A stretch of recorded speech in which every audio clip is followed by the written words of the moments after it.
ఇప్పుడు మీకు ధాన్యము నిలువలేదు, మీ ద్రాక్షలు, అంజూరములు, దానిమ్మలు, ఒలీవలు కాపు పట్టలేదు. అయినను ఇక మీదట నేను మిమ్ములను దీవించదను. అలాగే కీర్తనలు చూడండి, 115వ కీర్తన, 115వ కీర్తన 12వ వచనం. ప్రభువు మనలను జ్ఞప్తికి తెచ్చుకొని దీవించును. చాలు చాలు. ఈ వాక్యాన్ని కొద్దిసేపు మనం ధ్యానం చేసుకుందాం. మొదటి మనం చదువుకున్నటువంటి వాక్యంలో ఇశ్రాయేలు ప్రజలను ఉద్దేశించి దేవుడు మాట్లాడుతున్నటువంటి మాటలవి. అక్కడ ఏముంది? నిలువ ధాన్యము లేదు, ఇంట్లో నిలువ ధాన్యము లేదు. తర్వాత అంజూరపు ఫలాలు ఫలించలేదు. అక్కడ ఉన్నటువంటి పంటలు, వారికి ఇచ్చిన పంటలు ఏమీ కూడా ఫలించలేదు. అయినప్పుడు దేవుడు అంటున్నాడు, మీరు నిరాశ చెందనవసరం లేదు. ఏమంటున్నాడు? ఇక మీదట నేను మిమ్మలను దీవించదను, ఇక మీదట మిమ్మల్ని నేను ఆశీర్వదించదను. మీరు ఇప్పటి వరకు నిలువ లేదని, పంటలు పండలేదని, ధాన్యము లేదని, మేలులు జరగలేదని, కుటుంబం ఫలించలేదని మీరు బాధపడుతున్నారేమో. మీరు ఇక బాధపడవలసిన అవసరమో లేదు. మీ దేవుడైనటువంటి నేను ఒకడిని ఉన్నాను. నేనేం చేస్తాను? ఇక మీదట మిమ్మల్ని నేను ఆశీర్వదించదను, ఇక మీదట నేను మిమ్మలను దీవించదను అని దేవుడు ఈరోజు మరి కుటుంబానికి చక్కని వాక్యాన్ని దేవుడు దయచేస్తూ ఉన్నాడు. ఒకవేళ కుటుంబ సభ్యులైనటువంటి వ్యక్తులు మరి నాకు దేవుడు ఈ మేలు జరగలేదే, లేదా ఇది నిండుగా లేదే, ఇది నాకు సంతృప్తిగా లేదే అని ఒకవేళ నిరాశలో మీరు ఉన్నారేమో, దేవుడు ఈరోజు వాక్యం ద్వారా హెచ్చరిక చేస్తూ ఉన్నాడు. నేను ఇక మీదట నిన్ను మిమ్మలను దీవించదను, ఇక మీదట నేను మిమ్మలను ఆశీర్వదించదను. ఈ ఆరాధన యొక్క ప్రతిఫలాన్ని వారి కుటుంబానికి దేవుడు దయచేస్తూ ఉంటాడు. ఈరోజు మరి దేవుడు పలుకుతున్నటువంటి మాట, ఇక మీదట నేను మిమ్మలను ఆశీర్వదించదను. ఒకవేళ నేను మరిచిపోయానని మీరు అనుకుంటున్నారేమో. దావీదు గారితో అంటున్నాడు, కీర్తన గ్రంథము 115వ అధ్యాయంలో దావీదు గారితో మాట్లాడుతూ మాటను రాస్తూ ఉన్నాడు, నేను మిమ్ములను జ్ఞప్తికి తెచ్చుకొని దీవిస్తా. ఒకవేళ నేను మరిచిపోయానని మీరు అనుకుంటున్నారేమో. ఇప్పటి వరకు కూడా మరి నాకు ఇంట్లో ఏమీ లేదు, నిండుగా లేదు, సంతృప్తిగా లేదు, నాకు ఈ దీవెనలు రాలేదు, నా బిడ్డల ఎడల, నా వ్యవసాయం ఎడల, నేను చేసేటువంటి ప్రతి పనిలో కూడా నేను సంతృప్తిగా లేదు, దేవుడు నన్ను విడిచిపెట్టాడు, దేవుడు ఒకవేళ నన్ను మరిచిపోయాడని నువ్వు అనుకుంటున్నావేమో. ఆయన అంటున్నాడు, ఇక మీదట నిన్ను ఆశీర్వదిస్తాను, నేను నిన్ను మరిచిపోలేదు, నిన్ను జ్ఞాపకం చేసుకుని నేను దీవిస్తానని ఈరోజు ఒక గొప్ప వాక్యాన్ని దేవుడి కుటుంబానికి అందిస్తూ ఉన్నాడు. Praise the lord, praise the lord. తండ్రి వందనం, తండ్రి స్తోత్రం, యేసువా వందనం, యేసువా స్తోత్రం. Praise the lord, praise the lord, praise the Lord. దేవునికి ఇష్టమైనటువంటి పని ఏంటో తెలుసా? ఏంటి దేవునికి ఇష్టమైన పని? దేవునికి ఇష్టమైన పని, దేవుడు అంటే ఎప్పుడు ఇక్కడ ఎదురు చూస్తూ ఉంటాడు. నా దగ్గరికి ఎవరు వస్తారా వారిని ఆశీర్వదిద్దాం, నా దగ్గరికి ఎవరు వస్తారా వారిని ఆశీర్వదిద్దాం. ఇది దేవుని యొక్క ఉద్దేశం. ఒక ఆశీర్వాదం కానీ ఒక దీవెనలు కానీ మనకి రావటం లేదు అంటే మనం ఎక్కడికి వెళ్ళట్లేదు? దేవుని వద్దకు వెళ్ళట్లేదని ఇశ్రాయేలు ప్రజలను ఉద్దేశించి ఆయన మాట్లాడుతూ ఉన్నాడు. సంఖ్యాకాండం 24వ అధ్యాయంలో 1వ వచనంలో దేవుడు వారితో మాట్లాడుతూ ఉన్నాడు. ఇశ్రాయేలు ప్రజలను ఉద్దేశించి మాట్లాడిన మాట అది. సంఖ్యాకాండము 24వ అధ్యాయం 1వ వచనం చూడండి ఒకసారి. ప్రభు ఇశ్రాయేలీయులను దీవింప గోరెనని బిలాము గ్రహించను. బిలాము ప్రవక్త గ్రహించాడు. దేవుని యొక్క ఉద్దేశాన్ని ఆయన తెలుసుకున్నాడు. దేవుని యొక్క ఉద్దేశం ఏమిటి అంటే, ఇశ్రాయేల్ ప్రజలు నా దగ్గరికి ఎప్పుడు వస్తారా, వారిని ఆశీర్వదిద్దాం, ఎప్పుడు వస్తారా, నేను దీవిద్దాం అని చెప్పి దేవుడు ఎదురు చూస్తున్నట్టుగా అక్కడ బిలాము ప్రవక్త గ్రహించాడు. ఈరోజు వాక్యం మన హెచ్చరిక చేస్తూ ఉంది. నువ్వు దేవుని యొక్క దీవెనలు పొందాలి అంటే, నువ్వు దేవుని యొక్క ఆశీర్వచనాలు నువ్వు పొందాలి అంటే నువ్వు ఎక్కడికి రావాలి? దేవుని వద్దకు రావాలని. అది దేవునికి ఇష్టమైన అద్భుతమైనటువంటి పని. నా దగ్గరికి ఎవరు వస్తారా అని దేవుడు ఎదురు చూసేటువంటి సమయం అని దేవుడి సమయంలో వాక్యం ద్వారా మనకి హెచ్చరిక చేస్తూ ఉన్నాడు. అందుకనే యేసుక్రీస్తు ప్రభువు కూడా వాక్యంలో మనకి సెలవిస్తూ ఉన్నాడు. చూడండి, లూకా శుభవార్త 24వ అధ్యాయం 50వ వచనంలో చూసినట్లయితే యేసుక్రీస్తు ప్రభు యొక్క ఉద్దేశం అదే. తండ్రి, కుమారుడు, పరిశుద్ధాత్మ ముగ్గురు ఒకే రకమైనటువంటి స్వభావంలో ఉన్నటువంటి వారు. ముగ్గురుగా ఉన్నప్పటికీ కూడా ఒకే దేవుడిగా ఉన్నటువంటి మన దేవుడు ఉద్దేశం చూడండి. తండ్రి అయినటువంటి దేవుడి యొక్క ఆలోచన ఏమంటున్నాడు? ఇశ్రాయేలు ప్రజలు నేను ఆశీర్వదించాలి, దీవించాలి, రండి అని చెప్పి ఆయన అక్కడ ఆలోచన ఉంటే, యేసుక్రీస్తు ప్రభు యొక్క ఆలోచన కూడా చూడండి ఎలా ఉందో. లూకా శుభవార్త 24వ అధ్యాయం 50వ వచనంలో ఆయన వారిని ఆశీర్వదించుచుండగా ఇంకా చూడమ్మా, పిమ్మట ఆయన వారిని బెతానియా వరకు తీసుకుని పోయి చేతులెత్తి వారిని ఆశీర్వదించి. యేసు ప్రభు యొక్క ఉద్దేశం కూడా అదే. నా దగ్గరికి ఎవరైతే వస్తారా, నన్ను ఎవరు ఆరాధిస్తారా, నన్ను ఎవరు స్తుతిస్తారా, నన్ను ఎవరు గణపరుస్తారా, నన్ను కుటుంబంలోనికి ఎవరు ఆహ్వానిస్తారా, వారిని దేవుడు ఆశీర్వదిస్తాడు. శిష్యులందరినీ ఇక్కడ ఎక్కడికి తీసుకెళ్ళాడమ్మా? బెతానియా అనేటువంటి ఊరి చివరి భాగానికి తీసుకెళ్లి యేసుక్రీస్తు ప్రభు చేతులెత్తి వారందరినీ కూడా ఆశీర్వదిస్తున్నాడు. Praise the lord, praise the lord, praise the lord. ఈరోజు కుటుంబానికి దేవుడు ఇచ్చినటువంటి ఆ యొక్క సందేశం ఏమిటంటే, నేను మిమ్మల్ని మరిచిపోలేదు, నేను మిమ్మల్ని మరిచిపోలేదు, నిన్ను జ్ఞాపకం చేసుకుని నిన్ను దీవిస్తాను. దాని సమయం వచ్చినప్పుడు ప్రతిదానికి ఒక సమయం ఉన్నది. ఉపదేశకుల్లో చక్కగా వ్రాయబడినది. పుట్టుటకు ఒక సమయము, గిట్టుటకు ఒక సమయము, వివాహానికి ఒక సమయము, నవ్వుటకు ఒక సమయము, ప్రతి ఏడ్చుటకు ఒక సమయము, ప్రతిదానికి ఒక సమయం ఉంది. ఆ సమయం వచ్చినప్పుడు మనకి దేవుడు దీవిస్తానంటున్నాడు, ఎదురు చూస్తూ ఉన్నాడు. కాబట్టి మనము ఈ కుటుంబానికి రోజు దేవుడు చెప్తూ ఉన్నాడు, ఇంటి నిండా నిలవలేదా, పంటలు పండలేదా, అంజూరము కాపు రాలేదా, నువ్వేమి బాధపడవలసిన అవసరమో లేదు. ఇక మీదట నేను మిమ్మలను ఆశీర్వదిస్తానని దేవుడు తెలియజేస్తూ ఉన్నాడు. ఆశీర్వాదం అంటే ఏంటమ్మా? ఆశీర్వదిస్తాను, దీవిస్తాను, ఆశీర్వదిస్తాను, దీవిస్తాను అంటున్నాడు దేవుడు. ఎక్కడ చూసినా తండ్రి అయిన దేవుడు అదే మాట్లాడుతున్నాడు, కుమారుడైనటువంటి యేసుక్రీస్తు ప్రభు కూడా అదే మాట్లాడుతున్నాడు. ఆశీర్వాదం అంటే ఏంటి?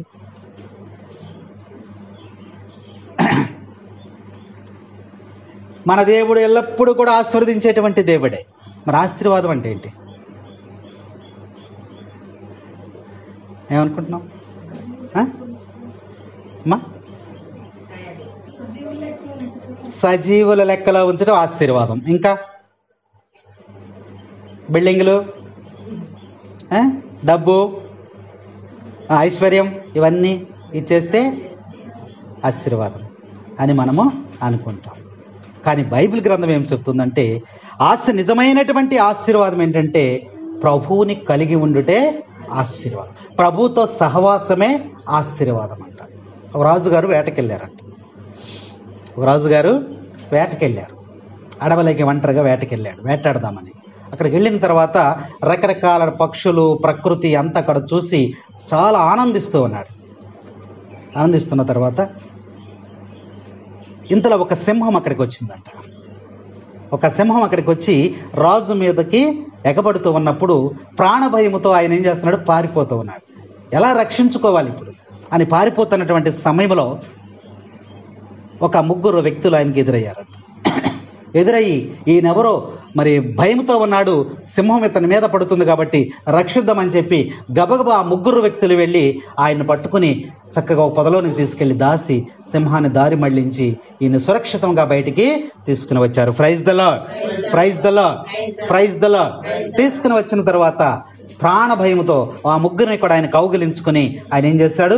నాకు ఎంత సహాయం చేశారు, ఈరోజు నాకు ప్రాణభిక్ష పెట్టారు, కాబట్టి నేను ఈ దేశం యొక్క రాజుని, నేను సంతోషం కోసం ఇలా వేటకొచ్చాను, కానీ ఇంత మీ ద్వారా నాకు మేలు జరిగింది, మీ ముగ్గురికి ఏం కావాలో కోరుకోండి, నేను ఇస్తాను అని చెప్పేసి ఆ ముగ్గురు వ్యక్తుల్ని రాజుగారు అడిగాడంట. అడిగినప్పుడు రేపు ఉదయాన్నే మీరు నా రాజ్యంలోనికి రండి, నా రాజభవనానికి రండి, మీకు ఏది కావాలో అది నేను చేసి పెడతానని చెప్పి వాళ్ళ ముగ్గురిని కూడా పిలిచినప్పుడు ఆ మరుసటి రోజున వాళ్ళ ముగ్గురు కూడా అక్కడికి వెళ్ళారు. మొదట ఒక వ్యక్తిని అడిగాడు, అయ్యా నీకేం కావాలి అని అడిగాడు. ఆయన అన్నాడంట, అయ్యా ఎంతో కాలం నుంచి నాకు వివాహం అవ్వటం లేదు, నాకు ఒక అందమైనటువంటి స్త్రీ ఇచ్చి నాకు వివాహం చేయండి అని చెప్పినప్పుడు ఆయన ఆ అందమైనటువంటి స్త్రీని ఎతికి కట్నము కానుకలు ఇలాంటి అన్ని ఖర్చులు అన్నీ కూడా భరించి ఆయన చేసిన మేలును బట్టి వివాహాన్ని చేసి పంపించాడంట. నువ్వు తృప్తి చెందావా? నేను తృప్తి చెందానయ్యా. ఆయన వెళ్ళిపోయాడు. రెండో వ్యక్తిని అడిగాడంట, అయ్యా నీకేం కావాలని అడిగాడు. అడిగితే ఆయన అన్నాడు, నాకు డబ్బు కావాలన్నాడు, నాకు ధనము కావాలి, నాకు బంగారం కావాలన్నాడు. ఓకే, నా దగ్గర కావాల్సినంత ఉందని చెప్పి వెంటనే ఏం చేశాడు, ధనము బంగారము ఇవన్నీ మూటలు మూటలు ఆయనకి ఇస్తే అవి కూడా తీసుకుని వెళ్ళిపోయాడు. మూడో వ్యక్తిని అడిగాడంట, అయ్యా నీకేం కావాలన్నాడు. నాకేమీ అవసరం లేదయ్యా, ఒకరోజు మా ఇంటికి వచ్చి మీరు నిద్ర చేసి భోజనం చేసి నిద్ర చేసి రాత్రి మా ఇంటి దగ్గర ఉండాలి అని అన్నాడంట. చాలా విచిత్రమైన కోరిక కోరాడు. వీళ్ళు అనుకుంటున్నారంట, ఇదేంటి ఆయన వచ్చి ఒకరోజు వీళ్ళ ఇంటికాడ పడుకుని వెళ్ళిపోతే ఏముంటుంది, ఇదిగో మనకలాగా కోరిక లేదు, వీడికి తెలివి లేదు అని చెప్పి వాళ్ళు ఆలోచన చేశారంట. ఈయన నిజంగా నువ్వేం కావాలో కోరికంటే, అయ్యా నాకేం అవసరం లేదు, ఒకరోజు రాత్రి నువ్వు మా ఇంటికి వచ్చి ఆ రాత్రి మా ఇంట్లో బస చేయాలి, మా ఇంట్లో భోంచేసి రాత్రి నిద్రించి వెళ్ళాలని వాడు అడిగాడంట. సరే అలాగన్నాడంట. అలాగని చెప్పి ఆ పలానా తారీఖున పలానా 14వ తారీఖున మీ ఇంటికి నేను వస్తాను, ఆ రోజు నాకు భోజనం అవి ఏర్పాటు చేద్దుగానని చెప్పి వాగ్దానం ఇచ్చాడు. వెళ్ళిపోయారు. ఇప్పుడు 14వ తారీఖున రాజుగారు ఎక్కడికి వెళ్ళాలి? ఆ పేదవాని ఇంటికి వెళ్ళాలి. అదిగో అల్లంత దూరంలో ఉన్నటువంటి ఆ ఊరిలో, వేరే ప్రత్యేకంగా ఒక ఊరిలో ఉన్నటువంటి ఆ అడవిలో ఉన్నటువంటి ఒక పేదవాని ఇంటికి వెళ్ళాలి. కాబట్టి రాజుగారు ఆ రాత్రంతా కూడా నివాసం ఉండాలంటే ఏం కావాలి? రాజుగారికి వసతులు కావాలి. అందుకని రాజుగారు ఏం చేస్తారంట, సైనికులను పిలిచాడంట. నేను 14వ తారీఖున పలానా చోటకి బస్ చేయడానికి వెళ్ళాలి, దాని ఏర్పాట్లు చూడండి అన్నాడంట. అప్పుడు హుటాహుటిన సైనికులందరూ కూడా బయలుదేరి వెళ్ళిపోయి అక్కడ ఏం చేశారు, పూరి గుడిసెనంతా కూడా తీసివేసి ఏం చేశారు, ఒక పెద్ద భవంతిని కట్టారంట. రాజుగారి వంటగది, తర్వాత భోజనం చేయడానికి భోజనశాల, పడుకోవటానికి బెడ్రూమ్, అందులో మళ్ళీ వేసవకాలం ఏం కావాలి, మొన్న వచ్చింది కదా, ఏం కావాలి, ఆ ఏసీ ఫెసిలిటీస్. రాజుగారికి ఏం కావాలి, స్నానం చేయటానికి టబ్బు, మరి భోజనాలు చేయటానికి ఫ్రిడ్జ్లు, కూలర్లు, రాజుగారు కావలసినటువంటి వస్తువులు అన్నీ కూడా ఈ 14వ తారీఖులో అన్నీ కూడా అక్కడ ఏర్పాటు చేసేసారు. ఇప్పుడు రాజుగారు అక్కడి నుంచి ఇక్కడికి రావాలి. అక్కడి నుంచి రావాలంటే ఏం చేయాలి, రోడ్డు పోయాలి. అక్కడి నుంచి రహదారి కూడా, ఇంటి వద్దకు రహదారిని కూడా సుందరముగా తీర్చిదిద్దేశారు. ఆ రాత్రి 14వ తారీఖున అక్కడి నుంచి రాజుగారి ఇంటికి వచ్చాడు. వచ్చిన తర్వాత ఈ ఇల్లంతా ఏమైంది, రూపురేఖలు మొత్తం మారిపోయి ఆ రాత్రి అంతా కూడా ఆయనతో కాలక్షేపం చేసి భోజనానికి సిద్ధం చేశారు. రాజుగారి భోజనానికి ఒక వంటవాడు, చూసారా, రాజుగారికి ఏ కొదవ లేకుండా సమస్తాన్ని కూడా అక్కడ సృష్టించేసి మొత్తం ఏర్పాటు చేసి ఆ రాత్రి వరకు ఉండి మరుసటి రోజున ఆయన్ని విడిచి వెళ్ళిపోయాడు. కొన్ని రోజులు గడిచిన తర్వాత ఏం జరిగిందమ్మా, ఆమె మొట్టమొదట కోరుకున్నప్పుడు వివాహమైనటువంటి వాడు ఆ సంతోషము, ఆ ఆనందం ఎన్ని రోజులు ఉంది, కొన్ని రోజులే ఉంది. తర్వాత వాళ్ళ మధ్య విభేదాలని రకరకాలుగా వచ్చే వాళ్ళు ఏమైపోయారో విడిపోయినట్లుగా కథ మనకు తెలియజేస్తాం. రెండో వాడి దగ్గర ఉన్న బంగారము, ఈ డబ్బు ఇవన్నీ కూడా ఏమైపోయినాయి, కొంతకాలానికి అన్నీ కూడా కరిగిపోయినాయి. కాబట్టి మూడవ వాడు కోరుకున్నటువంటి ఆ యొక్క ఆనందము శాశ్వతముగా నిలిచి ఉన్నది. కాబట్టి ఎప్పుడైతే రాజుగారిని ఇంటికి వచ్చి భోంచేయాలని కోరుకున్నాడో దానంతట ఏమొచ్చేసినాయి, మొత్తం తనకు కావాల్సిన మొత్తం కూడా వచ్చేసింది. అది ఆశీర్వాదం. ఈ ఉపమానం మనకి తెలియచేస్తూ ఉంది. నిజమైనటువంటి ఆశీర్వాదం ఏమిటంటే దేవునిని కలిగి ఉండుట, దేవునితో నువ్వు సహవాసము కలిగి ఉండుట, దేవునితో నువ్వు నివాసము చేయటే నిజమైనటువంటి ఆశీర్వాదము. తర్వాత అవెంతటవే వచ్చేస్తాయి. అందుకనే సొలొమోను రాజు ఏమని ప్రార్థన చేశాడు, నీకేం కావాలో కోరుకై అంటే ఏమనుకున్నాడమ్మా, నాకేమీ అవసరం లేదు, ధనము బంగారము ధాన్యాలు నాకేమీ అవసరం లేదు, ఏం కావాలి, మంచి జ్ఞానాన్ని ఇవ్వాలి అన్నప్పుడు దానితో పాటుగా దేవుడు ఏమిచ్చాడు, సిరి సంపదలు ఇచ్చాడు. Praise the lord, praise the lord, hallelujah, hallelujah, hallelujah. కాబట్టి దేవుని యొక్క ఆశీర్వాదం ఈరోజు ఈ కుటుంబానికి కలుగు చేస్తూ ఉన్నాడు. దేవుడు వాక్యంలో సెలవిస్తూ ఉన్నాడు. ఒకవేళ నేను నీ కుటుంబాన్ని మర్చిపోయాను అనుకుంటున్నామో, నీ బిడ్డను నేను మర్చిపోయాను అనుకుంటున్నామేమో, నీ కుమారుని నేను మర్చిపోయాను అనుకుంటాను, నువ్వు చేసినటువంటి ప్రార్థన విన్నపాలు నేను మర్చిపోయాను అనుకుంటాను. నేను మర్చిపోలేదు, నేను జ్ఞాపకపరుచుకొని నిన్ను నేను దీవిస్తా, ఇక మీదట నిన్ను నేను ఆశీర్వదిస్తా. దేవుడు ఈరోజు కుటుంబానికి వాగ్దానం చేస్తూ ఉన్నాడు. ఇక్కడ ఆశీర్వాదాలు 3 రకాలుగా ఉంటాయి. గ్రంథంలో మనం చూస్తే ఆశీర్వాదం ఎన్ని రకాలుగా ఉంటుందమ్మా? 3 రకాలుగా ఉంటుందని వాక్యం మనకి హెచ్చరిక చేస్తూ ఉంది. ఒకటి మనుషుల వలన వచ్చేటువంటి ఆశీర్వాదం. ఒకటేంటమ్మా? మనుషుల వలన వచ్చేటువంటి ఆశీర్వాదం. రెండవ ఆశీర్వాదము సాతాను వలన వచ్చేటువంటి ఆశీర్వాదం. మూడవ ఆశీర్వాదము దేవుని వలన వచ్చేటువంటి ఆశీర్వాదం. 3 రకాలైనటువంటి ఆశీర్వచనాలు ఉన్నాయి, దీవెనలు ఉన్నాయి. గ్రంథం మనకు చక్కగా తెలియజేస్తూ ఉంది. మనుషుల ద్వారా వచ్చేటువంటి ఆశీర్వాదం ఏమిటి అని మనం ఆలోచన చేస్తే తల్లిదండ్రుల ద్వారా ఆశీర్వాదం వస్తుంది. ఏమిటవి? తల్లిదండ్రులు ఏమిస్తారు? మీరు ఇస్తారు. మీ బిడ్డలకి వాళ్ళకి ఏమిస్తారు? మీరు ఇల్లు కట్టిస్తారా? పొలాలు ఇస్తారా? బంగారాలు ఇస్తారా?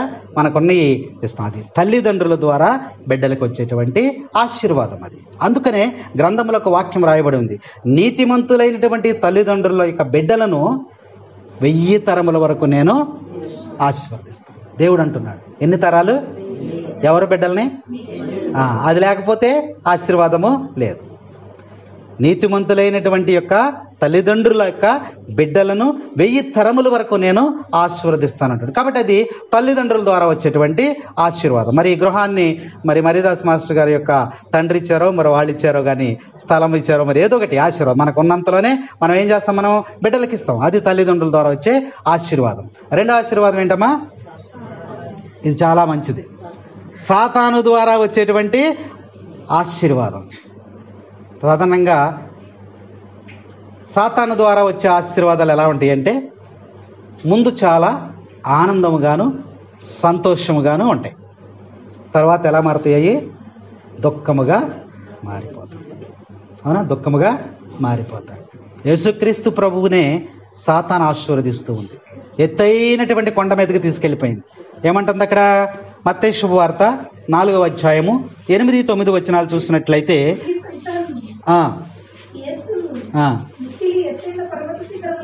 ఎత్తైన పర్వత శిఖరమునకు చేర్చి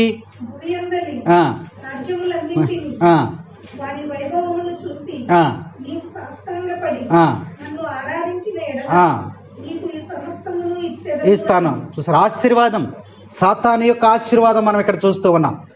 యేసుక్రీస్తు ప్రభువుని ఎక్కడికి తీసుకెళ్ళదమ్మా? ఎత్తైనటువంటి పర్వతం మీద తీసుకెళ్ళిపోయింది. గుణదల కొండ మీదకి తీసుకెళ్ళిపోయింది. తీసుకెళ్ళిపోతే ఏం కనపడుతుంది? గుణదల కొండ మీద విజయవాడ మొత్తం కనపడుతుంది. నువ్వేం చేయవసరం లేదమ్మా, నాకు సాగిల పడి ఒక నమస్కారం చేస్తే ఇది కనపడే పట్టణం అంతా నీకు రాసిస్తానంటే మనందరం ఏం చేస్తామమ్మా? సాగిలపడి ఒకసారి కాదు 1000 సార్లు సాగిలపడి నమస్కారం చేస్తాం. ఆశీర్వాదం. సాతాను యొక్క ఆశీర్వాదం ఎలా ఉంటుందో వాక్యంలో మనకి తెలియచేస్తూ ఉంది. ఒక వ్యక్తిని చనిపోయిన తర్వాత ఈ యొక్క సాతాను వాడి దగ్గరికి వెళ్ళిందంట. ఆత్మ దగ్గరికి వెళ్ళి, అయ్యా నిన్ను నా రాజ్యంలోకి తీసుకెళ్తాను, నువ్వు రా అని అన్నాడంట. లేదయ్యా నేను దేవుని రాజ్యంలోనికి వెళ్ళాలన్నాడంట. సరే ఒక పని చెయ్యి, ఆ రాజ్యము చూపిస్తాను, ఈ రాజ్యము చూపిస్తాను, నీకేది ఇష్టమైతే ఆ రాజ్యంలోకి నువ్వు వెళ్ళదు కానీ అని రా అని చెప్పి ముందు ఆయన రాజ్యంలోనికి తీసుకెళ్ళాడంట. అక్కడికి వెళ్ళి తలుపు తీసాడంట.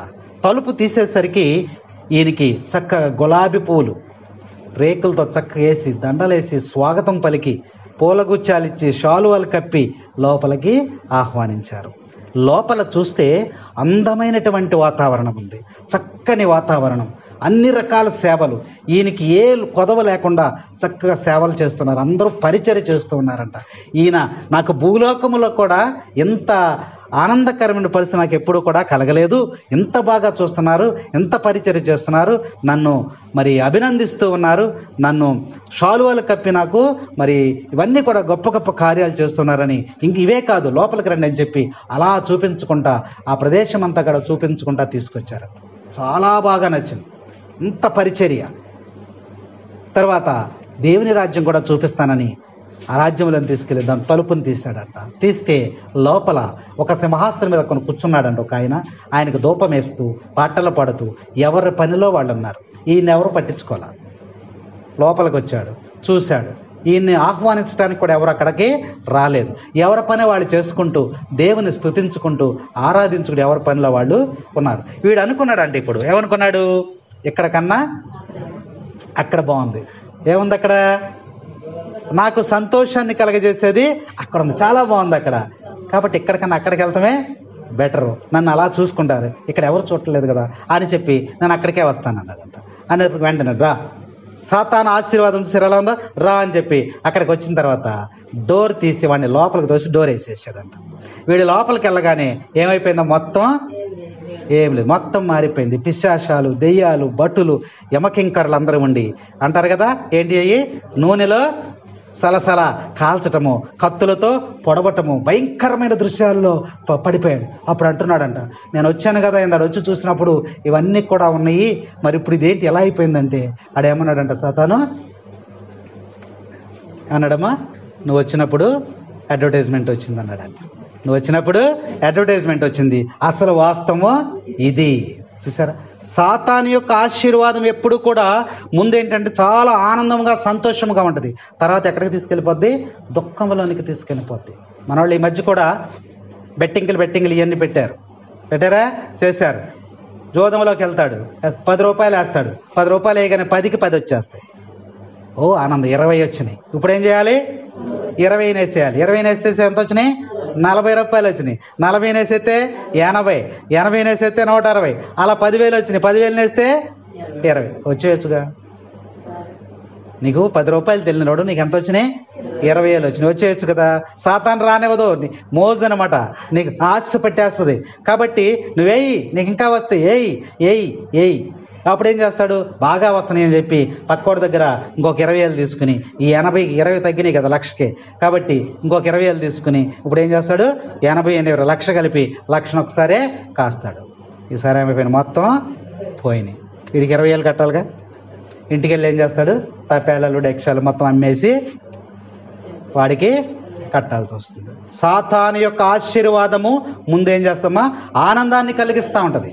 అయితే వాక్యం మనకు బోధిస్తుంది ఏంటంటే దేవుని యొక్క ఆశీర్వాదాన్ని, సాతాను యొక్క ఆశీర్వాదాన్ని కనిపెట్టేటువంటి స్థితిలో మనము జీవించాలని వాక్యం మనకి ఈరోజు తెలియజేస్తూ ఉంది. కాబట్టి ఈ యొక్క సాతాను ఆశీర్వాదం అనేది చాలా భయంకరంగా ఉంటుంది. అందుకనే మనకి బైబిల్లో ఉదాహరణలు తీసుకున్నట్లయితే యోధా ఇస్కరియోతు యేసు ప్రభువుని అమ్మేస్తే నాకేమొస్తుంది, ధనం వచ్చేస్తుంది, 30 వెండి నాణ్యాలు, డబ్బు వస్తుంది, ఈ డబ్బుతో నేను ఆనందంగా సంతోషంగా జీవించవచ్చు. సాతాను ఆశ పెట్టింది, ఆశీర్వదిస్తుంది. అరే బాబు పిచ్చాడు, ఎంతకాలం తిరుగుతావు ఆయన వెనకాల, ఏమిస్తున్నాడు నీకు, రొట్టెలు తప్ప ఏమిస్తున్నాడు, కళ్ళు ముడుచుకో, రొట్టెలు తప్ప ఏమిస్తున్నాడు, కూర్చో, రొట్టెలు తప్ప ఏమిస్తున్నావు, నీకేమైనా ఇస్తున్నాడా రొట్టెలు తప్ప. కాబట్టి నువ్వు అమ్మేసేయి, వాళ్ళకి అమ్మేస్తే నీకు 30 వెండి నాణ్యాలు. 30 వెండి నాణ్యాలు అంటే అక్కడ ఎకరాల పొలాలు కొనవచ్చు అనమాట. అప్పుడు యేసు ప్రభు కాలంలో వాడు ఆశపడ్డాడు, అమ్మేశాడు. సాతాను ఆశీర్వాదం వలన ఎంత వచ్చినాయి, ఆయనకి 30 వెండి నాణ్యాలు వచ్చినాయి. కానీ అది చివరికి ఎలా మారిందమ్మా, ఉరి వేసుకుని చనిపోయాడు. Praise the Lord. చూసారా సాతాను యొక్క ఆశీర్వాదం. ఇంకొక వ్యక్తిని మనకు జ్ఞాపకం చేసుకుందాం. నామాను అనేటువంటి ఒక ఉన్నాడు కదా, క్వశ్చన్ ఎక్కడికి వెళ్ళాడు, ఒక ప్రవక్త దగ్గరికి వెళ్ళాడు. ప్రవక్త దగ్గరికి వెళ్ళిన తర్వాత ప్రవక్త యొక్క మాటను విన్న తర్వాత తనకి స్వస్థత వచ్చింది. ఆ స్వస్థత వచ్చిన తర్వాత ఆయన ఏం చేస్తున్నాడు, కానుకలు ఇచ్చాడు. ఆయనకి ఇచ్చాడా లేదా, ఇచ్చాడు. ఇస్తే ఆయన ఏమన్నాడు, దేవుని యొక్క ఆశీర్వాదము ఉచితంగా వస్తుంది, కాబట్టి నాకు కానుకలు నువ్వేమి ఇవ్వాల్సినటువంటి అవసరమో లేదు, నువ్వు వెళ్ళి అన్నప్పుడు తీసుకుని వెళ్ళిపోతున్నటువంటి మధ్యలో ఎవరు వెళ్ళారమ్మా, గెహాజీ వెళ్ళాడు. వెళ్ళి ఈయనకి తెలియకుండా ఆ కానుకలను తీసుకున్నాడు. ఈ డబ్బు తీసుకుంటే నీకు ఉపయోగపడుతుందయ్యా అని చెప్పి సాతాను యొక్క ఆశీర్వాదం, నాకెంత బంగారం ఎంత డబ్బు వస్తుందని అతను ఆశపడి తీసుకున్నాడు. తీసుకున్న తర్వాత ఏం జరిగింది, అతనికి కుష్టి వ్యాధి వచ్చేసింది. Praise the Lord. కాబట్టి సాతాను ప్రేరేపించినప్పుడు, ఈ లోకమైన ఆశల ఎడల సాతాను ప్రేరేపించినప్పుడు మనము చాలా జాగ్రత్తగా ఉండాలని వాక్యం మనకి హెచ్చరిక చేస్తా ఉంది. ఇంకా సాతాను ఆశీర్వాదాల గురించి మనం ఎన్నో చెప్పుకోవచ్చు. అనేక మందికి ఉద్యోగాలు ఉంటాయి, ఆస్తులు ఉంటాయి, అంతస్తులు ఉంటాయి, బిల్డింగులు ఉంటాయి, అన్నీ ఉంటాయి, కానీ శాంతి సమాధానము ఉండదు. డబ్బు ఎంతో ఉంటుంది, కానీ కడుపు నిండా అన్నం తినడానికి కూడా అవకాశము ఉండదు. కాబట్టి ఈరోజు వాక్యం మనకు హెచ్చరిక చేస్తూ ఉంది. ఈ కుటుంబాన్ని గురించి దేవుడు ఈరోజు ఒక వాక్యాన్ని మనకు బయలుపరుస్తూ ఉన్నాడు. ఒకవేళ నీ కుటుంబంలో నువ్వు సంతృప్తిగా లేవేమో నేను జ్ఞాపకపరుచుకుంటాను. ఆ సమయం వచ్చినప్పుడు నిన్నేం చేస్తాను, నేను ఇక మీదట నేను నిన్ను ఆశీర్వదిస్తాను. ఈ రోజే మొదలు ఈ ఆరాధనతోనే మొదలు.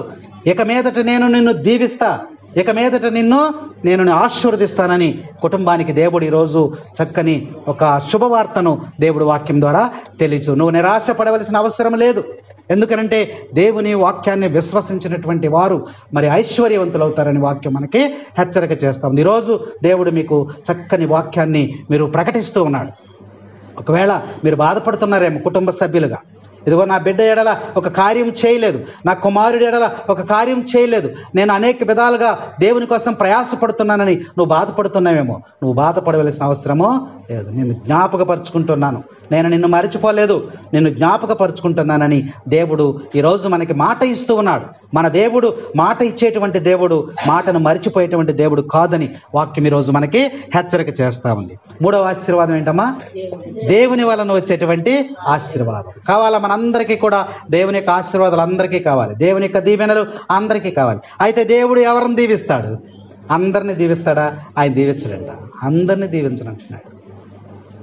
ఆయన కొన్ని షరతులు పెట్టాడు.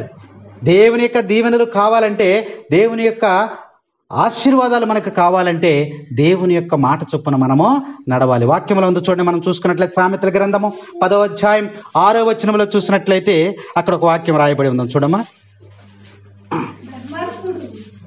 ధర్మాత్ముడు దేవుని యొక్క దీవెనలు పొందును, దుర్మార్గుల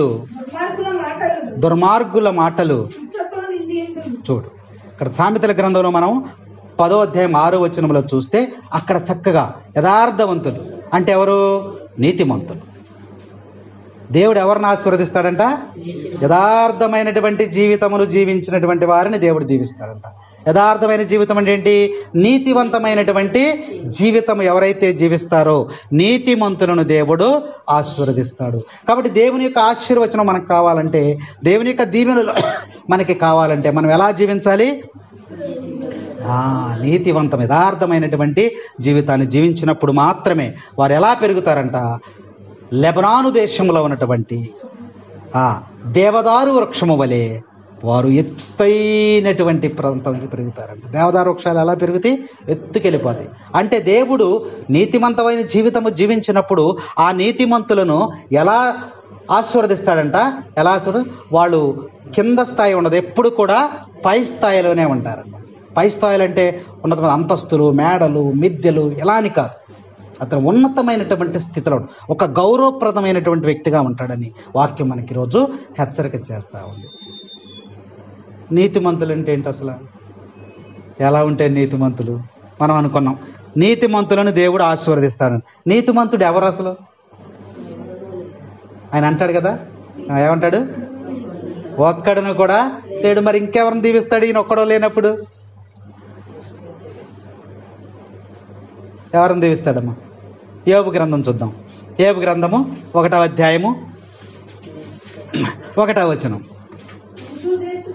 ఊజు దేశమున ఏబు అను పేరు గల నరుడు ఒకడు ఉండెను. అతడు దోషరహితుడు, ధర్మాత్ముడు, భగవంతుని పట్ల భయభక్తులు కలిగినటువంటి నీతిమంతుడు. ఎవరమ్మా? దేవుని ఎడల భయభక్తులు కలిగి ఉన్నటువంటి వాడే నీతిమంతుడు. అతడు యథార్థముగా జీవిస్తాడు. ఎందుకనంటే దేవుడు అంటే నీకు భయం ఉంటేనే నీలో నీతి, నియమాలు, ధర్మము అనేవి ఉంటాయి. అర్థమైందా? దేవుడు అంటే నీకు భయం లేనప్పుడు ఇక నీతి, నిజాయితీ, ధర్మము, దయ, జాలి ఈ గుణాలు ఏమీ ఉండవు వాళ్ళు. వాడు దుర్మార్గుడుగా ఉంటాడు. వాక్యం చెబుతాడు. నీతిమంతుడు ఎవరు అంటే ఆయన యోబు గారి గురించి చక్కని వాక్యం ఈరోజు మనకి హెచ్చరిక చేస్తా ఉంది. దేవుని యందు భయభక్తులు కలిగినటువంటి వాడు నీతిమంతుడు. అతడు దేవుని యొక్క ఆశీర్వచనాన్ని పంచుకుంటాడు. కాబట్టి నీతివంతముగా జీవించాలంటే చాలా కష్టం. కష్టమా అమ్మా? ఈజీయా కష్టమా? చాలా కష్టం. ఈ మధ్యకాలంలో విజయవాడ బస్సు ఎక్కా, గన్నవరంలో బస్సు ఎక్కి విజయవాడ వెళ్తున్నాం. ఒక తల్లి పక్కన చిన్న పిల్లవాడు ఉన్నాడు. వాడికి నా అంచనా ప్రకారం వాడికి కూడా ఒక 7 సంవత్సరాలు అలా ఉంటాయి. 5 సంవత్సరాల లోపల టికెట్ లేదుగా. 5 సంవత్సరాల లోపలికి టికెట్ లేదు. టికెట్ కొడతా కొడతా కొడతా నా సీట్ పక్కనే ఇక్కడ నిలబడి ఉన్నారు, సీట్లు లేవప్పటికి. ఈయన 5 సంవత్సరాల లోపు ఉంటే టికెట్ కొట్టాడు కండక్టర్, 5 సంవత్సరాలు దాటితే హాఫ్ టికెట్ కొడతాడు. అది మనందరికీ తెలిసిన విషయమే. అక్కడికి వచ్చిన తర్వాత ఆ టికెట్ అంటే వచ్చి అక్కడికి వచ్చి, అమ్మా మీ అబ్బాయినా? మా అబ్బాయికి 5 సంవత్సరాలండి అంది. 5 సంవత్సరాల టికెట్ ఉండదుగా. అప్పుడు వెంటనే అన్నాడు, మమ్మీ నాకు 5 కాదు 7 అన్నాడు. ఏమన్నాడు వెంటనే? ఇప్పుడు వీళ్ళిద్దరిలో ఏం చేద్దాం మనం? అందరూ అట్టాగా చూశారు. ఆ కండక్టర్ కూడా చూసి నవ్వి వెళ్ళిపోయాడు. చూసారా, నీతివంతుడంటే ఎవరు? యథార్థముగా జీవించువాడే నీతివంతుడు. యోబుని బట్టి మనం చూసినట్లయితే యోబు యథార్థమైనటువంటి జీవితం జీవించబడిన వాక్యములు మనకి చక్కగా జరుగుతుంది. అందుకనే సాతాను అంటుంది కదా, నువ్వు యోబుని ఎందుకు ఆశీర్వదించావో నాకు తెలుసు, యోబుని ఎందుకు దీవించావో నాకు తెలుసు. ఏంటి నీకు తెలిసింది? నువ్వు ఆస్తులు, అంతస్తులు, మరి గుర్రాలు, ఒంటెలు, గాడిదలు, మరి పనివాండ్రు, వీళ్ళందరినీ కూడా నువ్వు ఇచ్చావు కాబట్టే నిన్ను ఆరాధిస్తున్నాడు ఆయన. నిన్ను స్తుతిస్తున్నాడు.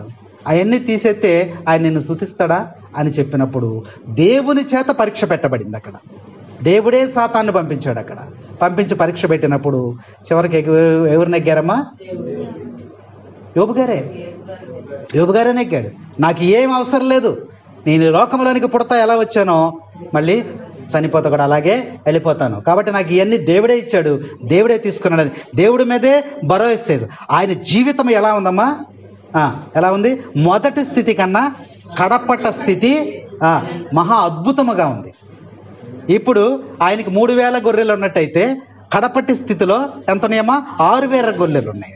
డబుల్ ఇచ్చేశాడు దేవుడు, 2 అంతలుగా ఆశీర్వదించేశాడు. చూసారా ఎందుకు చేశాడు? చివరి క్షణము వరకు ఆయన యథార్థముగా జీవించినటువంటి వ్యక్తి. అది దేవుని యొక్క ఆశీర్వాదం అనే వాక్యం మనకి చక్కగా హెచ్చరిక చేస్తూ ఉంది. కాబట్టి దేవుని యొక్క ఆశీర్వాదం అనేది ఎప్పుడైతే నువ్వు దేవుని కలిగి ఉంటావో, ఎప్పుడైతే దేవునితో నువ్వు సహవాసం చేస్తావో, నీతివంతమైన జీవితం జీవిస్తావో, యథార్థమైన జీవితాన్ని జీవిస్తావో, దేవుని ఎడల భయభక్తులు కలిగి నువ్వు జీవిస్తావో, అప్పుడు దేవుడు నిన్ను ఆశీర్వదిస్తాడు. అందుకని అంటున్నాడు, నీతివంతులుగా ఉండుము, నేను నిన్ను ఆశీర్వదిస్తాను. అది దేవుని యొక్క ఆశీర్వాదం కావాలంటే మనం అలా జీవించాలి. ఒక పరిశీలన చేశారు, ఒక సర్వే చేసినప్పుడు దావీదు గారు పలుకుతున్నటువంటి మాట ఏమంటున్నాడంటే చూడమ్మా, కీర్తనలు 37వ అధ్యాయము 25వ వచనం. కీర్తనలు యవ్వనమును గతించినటువంటి వృద్ధుడను కానీ ప్రభువు నీతిమంతులని పరిత్యజించుట గాని అతని బిడ్డలు భిక్షమెత్తుటకును గాని. చూసారా దేవుని యొక్క ఆశీర్వాదం ఎలా ఉందో చూడండి. దావీదు గారు మాట్లాడుతూ ఉన్నాడు, ఏమంటున్నాడు అక్కడ? చదువు మళ్ళొకసారి.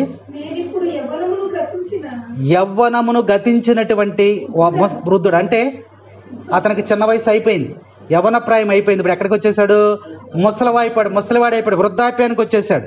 ఆయన అంటున్నాడు, అయ్యా నేను యవ్వనము చూశాను, చిన్న ప్రాయం చూశాను, యవ్వనము చూశాను, ముసలివాడిని అయిపోయాను. ఇప్పుడు ఈ కాలమంతా కూడా నేను గమనించినప్పుడు ఏం తర్వాత వాక్యం ఏంటమ్మా? ప్రభువు నీతిమంతులను పరిత్యజించుటంటే ఏంటి? విడిచిపెట్టడం, వదిలివేయటం. కాబట్టి నీతిమంతులను దేవుడు విడిచిపెట్టడం గాని అతని బిడ్డలు భిక్షమెత్తుకుంటున్నారు కానీ. Praise the lord, praise the lord. తండ్రి వందనం, తండ్రి స్తోత్రం, యేసువా వందనం, యేసువా స్తోత్రం. Praise the lord, praise the Lord. దేవుని యొక్క ఆశీర్వాదం ఎలా ఉందో చూడండి. నీతిమంతమైనటువంటి జీవితము జీవించినటువంటి యొక్క తల్లిదండ్రులకు పుట్టినటువంటి బిడ్డలు వారు దేవుడు వారిని విడిచిపెట్టడం కానీ లేదా బిచ్చమెత్తుకుంటా కానీ నేను ఎంతవరకు కూడా చూడలేదు. అది దేవుని యొక్క ఆశీర్వాదం. నీకు ఏం కావాలో అది సకాలంలో దేవుడు నిన్ను అందించి నీకు అది దేవుని యొక్క ఆశీర్వాదం అని వాక్యం మనకి హెచ్చరిక చేస్తా ఉంది. కాబట్టి దేవుని యొక్క దీవెన ఎవరికి వస్తుందంటమ్మా? నీతివంతమైన జీవితం జీవించినటువంటి వారి తల మీదకి దేవుని యొక్క ఆశీర్వచనాలు, దేవుని యొక్క దీవెనలు నిండుగా మెండుగా కుమ్మరిస్తానని దేవుడు వాక్యంలో మనకి సెలవిస్తున్నాడు. మరి బైబిల్లో మరి నీతివంతమైన జీవితం జీవించి ఆశీర్వదించబడినటువంటి వారు కొంతమందిని మనం జ్ఞాపకం చేసుకుందాం. అంటే వారి జీవితాన్ని మొత్తం మనం ధ్యానం చేయటం లేదు, కానీ వ్యక్తులను జ్ఞాపకం చేసుకుందాం. ఎవరున్నారు? మొట్టమొదటి మనకు గుర్తొచ్చే వ్యక్తి యోబు. ఇంకెవరున్నారు? అబ్రహాము గారిని దేవుడు ఆశీర్వదించాడు, బహుగా ఆశీర్వదించాడు. ఎన్నో పరీక్షలు పెట్టాడు ఆయనకి. ఆ పరీక్షలన్నీ కూడా నెగ్గి ఏం చేశాడు? చివరికి ఆయన ఆశీర్వదించబడ్డాడు. వాక్యంలో చక్కగా వ్రాయబడి ఉంది. కీర్తనలు 24వ అధ్యాయం 4-5 వచనాలు చూసినట్లయితే అక్కడ చక్కని వాక్యం ఒకటి రాయబడి ఉంది. దుష్క్రియలు చేయనటువంటి వాడు, దురాలోచనలు చేయనటువంటి వాడు, విగ్రహములను ఆరాధింపనటువంటి వాడు, అబద్ధ ప్రమాణములు చేయనటువంటి వాడు ఎవడో అతడే దేవుని నుంచి దీవెనలు పొందాలి అంటే నిర్దోషమైనటువంటి, వ్యర్థమైనటువంటి, అపవిత్రమైనటువంటి మనస్సులను మనము కలిగి ఉండకూడదు. అప్పుడే దేవుని యొక్క దీవెనలు మనకి వస్తాయి. అప్పుడు దేవుని చేత నువ్వు ఆశీర్వదింపావు. పరిశుద్ధ గ్రంథాన్ని మనం పరిశీలన చేస్తే మొట్టమొదటిగా ఆబేలు గురించి దేవుడు సాక్ష్యం ఇస్తున్నాడు. ఎలా నీతిమంతుడయ్యాడమ్మా ఆయన? దేవునికి 2 కానుకలు ఇచ్చారు కదా. ఎవరెవరు? కయ్యూను, ఆబేలు. వాళ్ళిద్దరు ఎవరు? అన్నదమ్ములు. దేవునికి కానుకలు ఇచ్చారు. దేవుడు ఎవరి కానుకను ఆశీర్వదించాడు? ఎందుకు ఆశీర్వదించాడు? అది ఇష్టమా దేవునికి? గొర్రెలంటే ఇష్టమా? గొర్రె మాంసం అంటే ఇష్టమా? ధాన్యం ఇష్టం లేదా దేవునికి? ఇష్టమని లేదు. అతని హృదయాన్ని చూశాడు, యథార్థమైనటువంటి హృదయమును చూశాడు. కాబట్టి ఎవరైతే యథార్థముగా జీవిస్తాడో, స్వార్థము లేకుండా, అసూయ లేకుండా, మరి వ్యర్థమైనటువంటి మనసును కలిగి ఉండకుండా ఎవరైతే జీవిస్తారో వారే నీతిమంతుడు. వారు దేవుని యొక్క దీవెనలు పొందుకుంటాడు. హెబ్రీలకు రాసిన లేఖ 11వ అధ్యాయము 4వ వచనములో దేవుడే సాక్ష్యం ఇస్తూ ఉన్నాడు ఆబేలు గురించి. హెబ్రీలకు రాసిన లేఖ, విశ్వాసము వలన హేబేలు కయ్యూను కంటే ఉత్తమమైనటువంటి బలిని దేవునికి అర్పించనని, అట్టి విశ్వాసము వలన అతడు నీతిమంతుడుగా ఎంచబడ్డాడు. ఎవరు చెప్తున్నారు ఈ మాటలు? దేవుడే చెప్తున్నాడు. ఇప్పుడు నువ్వు నేను చెప్పలా, ఇదిగో పలానా ఆయన నీతిమంతుడండి, ఆయన యథార్థవంతుడు మనం చెప్పలా. పరిశీలన చేసినటువంటి దేవుడు చెప్తున్నాడు. అతని కానుకలను ఆమోదించినటువంటి దేవుడే అందుకు సాక్షి. ఎవరు సాక్ష్యం ఇక్కడ? ఆబేలు నీతిమంతుడని సాక్ష్యం ఎవరు? దేవుడే. నేనే సాక్ష్యం. ఎలా సాక్ష్యం అంటే ఆయన ఇచ్చినటువంటి కానుకలను బట్టి ఆయన నీతిమంతుడని దేవుడు, అతనికి ఆశీర్వాదం ఉంది. యథార్థమైనటువంటి జీవితాన్ని జీవించినప్పుడు నువ్వు చిన్న విషయాలలో, అల్పమైనటువంటి విషయాలలో నువ్వు విశ్వాసాన్ని కోల్పోయినట్లయితే దేవుడు నీకు ఇవ్వాల్సినటువంటి అధికమైనటువంటి పనులు నీకు అప్పగించలేక, స్వల్పమైనటువంటి విషయంలో నమ్మకంగా నువ్వు పనిచేస్తే అధికమైనటువంటి విషయాలు దేవుడు నీకు అప్పగిస్తాడని వాక్యంలో దేవుడు సెలవిస్తున్నాడు. Praise the lord, praise the lord, praise the lord, praise the Lord. రెండవ వ్యక్తి మనం చూసుకుని జ్ఞాపకపరుచుకున్నట్లయితే, మరి ఆబేలు గారి గురించి చెప్పాలంటే మనకు చాలా ఉంటుంది, కానీ ఇప్పుడు సమయం కాదు అది. రెండవ వ్యక్తిని మనం బైబిల్లో చూసినట్లయితే ఆబేలు తర్వాత నోవాహు ఉన్నాడు. నోవాహును దేవుడు నీతిమంతుడు ఆశీర్వదించాడు. నువ్వు నీతిమంతుడిగా జీవించావు కాబట్టి నేను నిన్ను ఆశీర్వదిస్తున్నాడు. ఎలా ఇచ్చాడు ఆశీర్వాదము? ఆశీర్వాదం అనగానే ఇళ్ళు, డబ్బులు, ఆస్తి, అంతస్తు, ఉద్యోగం, అధికారం ఇవి కాదు, మనకి ఇవి కాదు. కానీ ఇక్కడ నోవాహును ఎలా ఆశీర్వదించాడు దేవుడు? ఎలా ఆశీర్వదించాడు? ఒక జలప్రళయం వచ్చేస్తుంది, అవునా? జలప్రళయం వచ్చేస్తుంటే లోకమంతా కూడా నశించిపోతుంది. అప్పుడు నోవాహుని పిలిచాడు దేవుడు. ఉన్నటువంటి ప్రజలలో నువ్వు నీతిమంతుడిగా జీవించావు కాబట్టి నీవును నీ కుటుంబ సభ్యులను ఎందులోకి వెళ్ళాలి? ఓడలోనికి వెళ్ళండి. రక్షించాడు దేవుడు.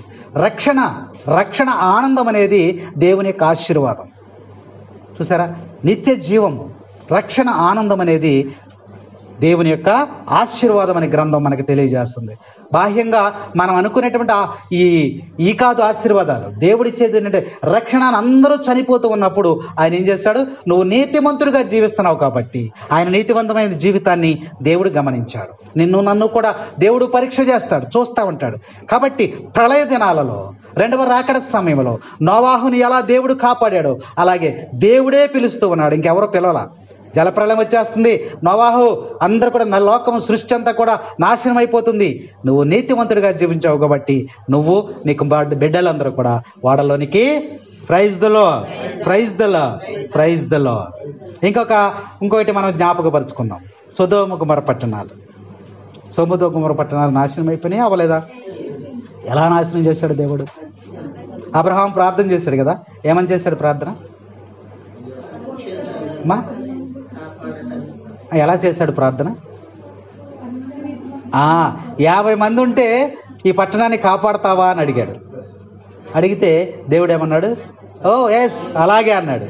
ఈయనకి డౌట్ వచ్చేసింది. అప్పుడు అసలు ఈ పట్టణంలో 50 మంది ఉంటారంటావా అని డౌట్ వచ్చేసి, అయ్యా 40, ఓకే అప్పుడు డౌటే, 30, 20 ఎక్కడికి వచ్చేసారు చివరికి? చూసారా?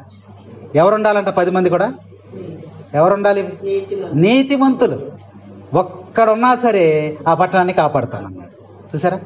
నీతిమంతుడుగా ఉండటం వలన నువ్వు రక్షింపబడతావు. అందువలన లోతు నీ కుటుంబాన్ని తీసుకుని నువ్వు బయటికి వెళ్ళిపోయాడు, రక్షింపబడ్డాడు. మిగిలిన సొదొమ గొమొర్రా పట్టణాన్ని కూడా నాశనం చేయబడ్డాయి. Praise the lord, praise the lord. తండ్రి వందనం, తండ్రి స్తోత్రం, యేసువా వందనం, యేసువా స్తోత్రం. Praise the lord, praise the lord, praise the Lord. దేవుని యొక్క ఆశీర్వాదం మనకు కావాలి అంటే, దేవుని యొక్క దీవెనలు మనకి, మన బిడ్డలకి, మన సంఘానికి, మనకి, మన కుటుంబానికి కావాలి అంటే మనం చేయవలసింది ఏంటమ్మా?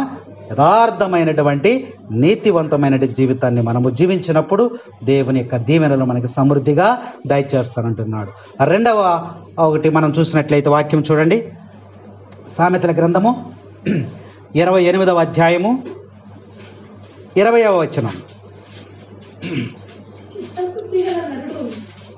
చిత్తశుద్ధి గల నరుడు దీవెనలు బడేను. ఎవరికి వస్తాయంట దీవెనలు? చిత్తశుద్ధి అంటే ఏంటమ్మా? చిత్తశుద్ధి అంటే ఏంటి? వాక్యం చక్కగా చెప్తుంది. చిత్తశుద్ధి కలిగి జీవించినటువంటి వారికి దేవుని యొక్క దీవెన లేదా ఆశీర్వచనాలు ఇస్తాడంట. మరి మనకి దేవుని యొక్క దీవెనలు కావాలి, మన బిడ్డలకు కావాలి, మన కుటుంబానికి కావాలి. ఆయన ఏమంటున్నాడంటే చిత్తశుద్ధితో నువ్వు జీవించు అంటే ఏంటి? నమ్మకముగా జీవించాలి. మనము నమ్మకముగా జీవించినప్పుడు మనకేం జరుగుద్దంట? దేవుని యొక్క దీవెనలు మన మీద కుమ్మరించబడతాయి. దేవుని ఎడల నమ్మకం, దేవుని ఎడల విశ్వాసం నువ్వు కలిగి ఉండాలి. అబ్రహాముకి అదే నమ్మకం కలిగి ఉన్నాడు. ఎట్లా నమ్మకం కలిగి ఉన్నాడు? ఆయన అబ్రహాం దగ్గరికి వచ్చాడు. అబ్రహామా, నేను చూపించిన ప్రదేశానికి బయలుదేరు. శారాను అబ్రహాము అక్కడ ఉన్నారు. ఆ ఊర్లో చక్క ఇల్లు కట్టుకున్నారు, మొక్కలు పెట్టుకున్నారు, పూలు పూసిని అందంగా చక్కగా తయారైంది. ఆ రాత్రి వచ్చేసాడు ఈయన. పిలిచాడు అబ్రహాముని. అబ్రహామా, నువ్వు ఇంట్లో ఉండటానికి కుదరదు, ఇక్కడి నుంచి నువ్వు బయలుదేరి ఎక్కడికి వెళ్ళాలి? నేను చూపించేటువంటి ప్రదేశానికి వెళ్ళమన్నాడు. అప్పుడు వెళ్ళి భార్యతో చెప్పుంటాడు, దేవుడు వచ్చాడు, నాతో మాట్లాడాడు, వదిలిపెట్టి మరి ఇల్లు అన్నీ వదిలేసి వెళ్ళిపో. అదేంటి మొక్కలు పెట్టావు, మొన్నే చక్క వచ్చినాయి, పూలు పోతున్నాయి, కాయలు కాతున్నాయి, ఇల్లు చక్క కట్టుకున్నాము, ఇది వదిలేసి వెళ్ళిపోతే ఎట్టా అని ఉంటుంది అంటారా? అనే ఉంటుంది అనే ఉంటుంది. ఆయన ఏమన్నాడు? దేవుడు స్వయముగా ఆయనే చెప్పాడు కాబట్టి మనం వెంటనే బయలుదేరి వెళ్ళాలి అని అప్పటికప్పుడు ఆ హోటాహోటిన ఇల్లంతా ఖాళీ చేసి ఆ సామానం అంతా మూట కట్టుకుని బయలుదేరి వెళ్ళిపోయాడు. ఎక్కడికి వెళ్ళాలి తెలియదు. ఎక్కడుండాలి? చుట్టాలు ఉన్నారా, బంధువులు ఉన్నారా తెలియదు. ఎక్కడికి వెళ్ళాలో తెలియదు, వెళ్ళి ఎక్కడ ఉండాలో కూడా తెలియదు, అక్కడ ఎట్టా నివాసం ఉండాలో కూడా తెలియదు. దేవుని మాట చొప్పున ఆయన బయలుదేరి వెళ్ళిపోయాడు. అక్కడికి వెళ్ళిపోయిన తర్వాత సమస్తాన్ని కూడా దేవుడు చక్కపరిచాడు. అక్కడ కొంతకాలం ఉన్నాడు. కొంతకాలం తర్వాత అబ్రహమా నువ్వు ఇక్కడ కాదు, మళ్ళీ ఎక్కడికి వెళ్ళాలి, అక్కడ అన్నీ స్థిరపరుచుకున్న తర్వాత అక్కడి నుంచి మళ్ళీ ఇంకో చోటకి మారుస్తున్నాడు.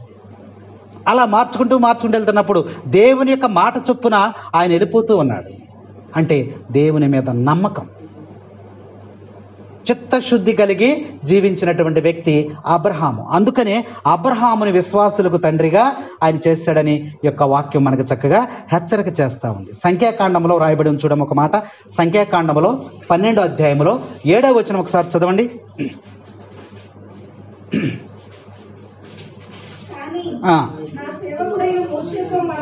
నా సేవకుడైనటువంటి మోషేతో మాత్రము అట్లు మాట్లాడను, అతనిని నా ప్రజలకెల్లా పెద్దగా నియమించితిని, నేను అతనితో ప్రత్యక్షముగా మాట్లాడుదును, గూఢార్థములతో కాకుండా సూటిగా మాట్లాడుతున్నాడు అక్కడ.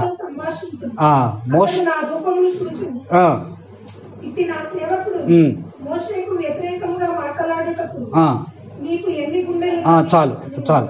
దేవుడు ఇక్కడ మోషేని మనకి పరిచయం చేస్తూ ఉన్నాడు.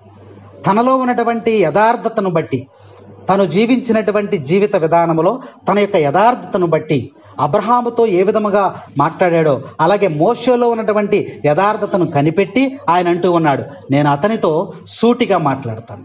చూసారా, అది దేవుని యొక్క ఆశీర్వాదం. దేవుడు ఆయనతో మాట్లాడతామంటే నమ్మకమైనటువంటి వ్యక్తులతోనే ఆయన మాట్లాడుతున్నాడని వాక్యం మనకి హెచ్చరిక చేస్తా ఉంది. కాబట్టి ఇక వాక్యాన్ని, అనేకమైన వాక్యాలను మనం పరిశీలన చేసినప్పుడు మనకి దేవుని ఎడల చిత్తశుద్ధి కలిగి నమ్మకం కలిగి మనం జీవించినప్పుడు అబ్రహామును ఆశీర్వదించినట్లు, మోషేను ఆశీర్వదించినట్లు, అనేక మంది ప్రవక్తలను ఆశీర్వదించినట్లుగా దేవుడు మనల్ని ఆశీర్వదిస్తాడు. ఈరోజు మరీదాస్ గారి కుటుంబానికి దేవుడు వాక్యం ద్వారా తెలియచేస్తూ ఉన్నాడు.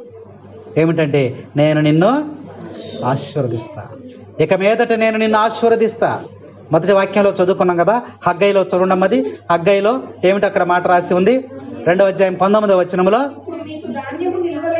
ఇప్పుడు మీకు ధాన్యము నిలవలేదేమో, మీ ద్రాక్షలు, అంజూరములు, దానిమ్మలు కాపు పట్టలేదేమో. ఆ పాయింట్ అర్థమైందా మనకి? అక్కడ అర్థమైందా? నిలవ ఉంటే ఏంటుంటుంది మనకి? డబ్బు కానీ ధాన్యము కానీ అన్నీ కూడా నిలవని అనుకోండి బాగా. అప్పుడు ఎలా ఉంటాం మనం? గర్వంగా ఉంటాము, మనకు అన్నీ ఉన్నాయి అనేటువంటి ఒక ఆనందంతో కూడా ఉంటాం. ఒకవేళ మనకి కావలసినవి, మన అవసరాలు కావాల్సినవి మనకి లేవని నువ్వు బాధపడుతున్నావేమో, దాని అర్థం పంట నిలవలేదని బాధపడుతున్నావేమో.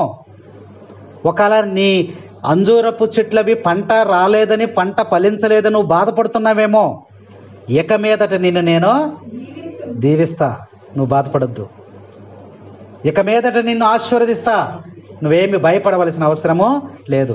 ఒకవేళ నీవు నన్ను మరిచిపోయిన, దేవుడు నన్ను మరిచిపోయాడని నువ్వు అనుకుంటున్నావేమో, నేను నిన్ను మరిచిపోలేదు, జ్ఞాపకము చేసుకుని మరి నిన్ను దీవిస్తానని ఈరోజు మరి కుటుంబానికి దేవుడు వాక్యం ద్వారా తెలియజేస్తూ ఉన్నాడు. నీతివంతులైనటువంటి వారి కుటుంబాల తలల మీదకి దేవుని యొక్క ఆశీర్వాదాలు వస్తాయి. రెండవది ఏం ధ్యానం చేసామమ్మా? నమ్మకమైనటువంటి జీవితము జీవించినటువంటి వారికి, చిత్తశుద్ధి కలిగి జీవించినటువంటి వారికి వారి తలల మీదకి దేవుని యొక్క దీవెనలు వస్తాయంట, ఆశీర్వాదాలు. ఇంకా మూడో వ్యక్తిని చూద్దాం. వింటారా? కొద్దిసేపు వింటారా? ఏమా, మిమ్మల్ని మరి విసికించను, మీరు వింటానంటేనే ముందుకెళ్తా, లేదంటే ముగింపులోకి వెళ్తా. వింటారా? మీరు ఎన్ని గంటలకు వచ్చారు అమ్మా? ఎన్ని గంటలకు వచ్చారు? 1 గంటకు వచ్చారు. నువ్వు కాదు, మీరు. మేము ఎన్ని గంటలకు కూర్చున్నాం ప్రార్థనలో? 11:30 కూర్చున్నాం. కాబట్టి మాతో పోలిస్తే మీరు వెనకే వచ్చారు కదా. కాబట్టి కొద్దిసేపు కూర్చుంటే దేవుని వాక్యాలు ఒక 2-3 మనం ధ్యానం చేసుకుందాం. కాబట్టి ఒక వాక్యం చూడమ్మా. సామెతల గ్రంథంలో 22వ అధ్యాయంలో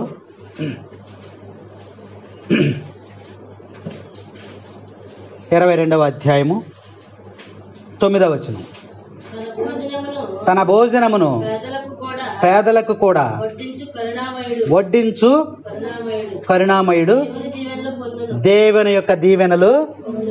అది దేవుని యొక్క దీవెనలు నీకు కావాలి అంటే, దేవుని యొక్క ఆశీర్వచనాలు నీకు కావాలంటే, దేవుడు నిన్ను బహుగా ఫలింప చేయాలి అంటే నువ్వేం చేయాలంట? ఏం చేయాలి? దయ కలిగి ఉండాలి, కనికరము కలిగి ఉండాలి.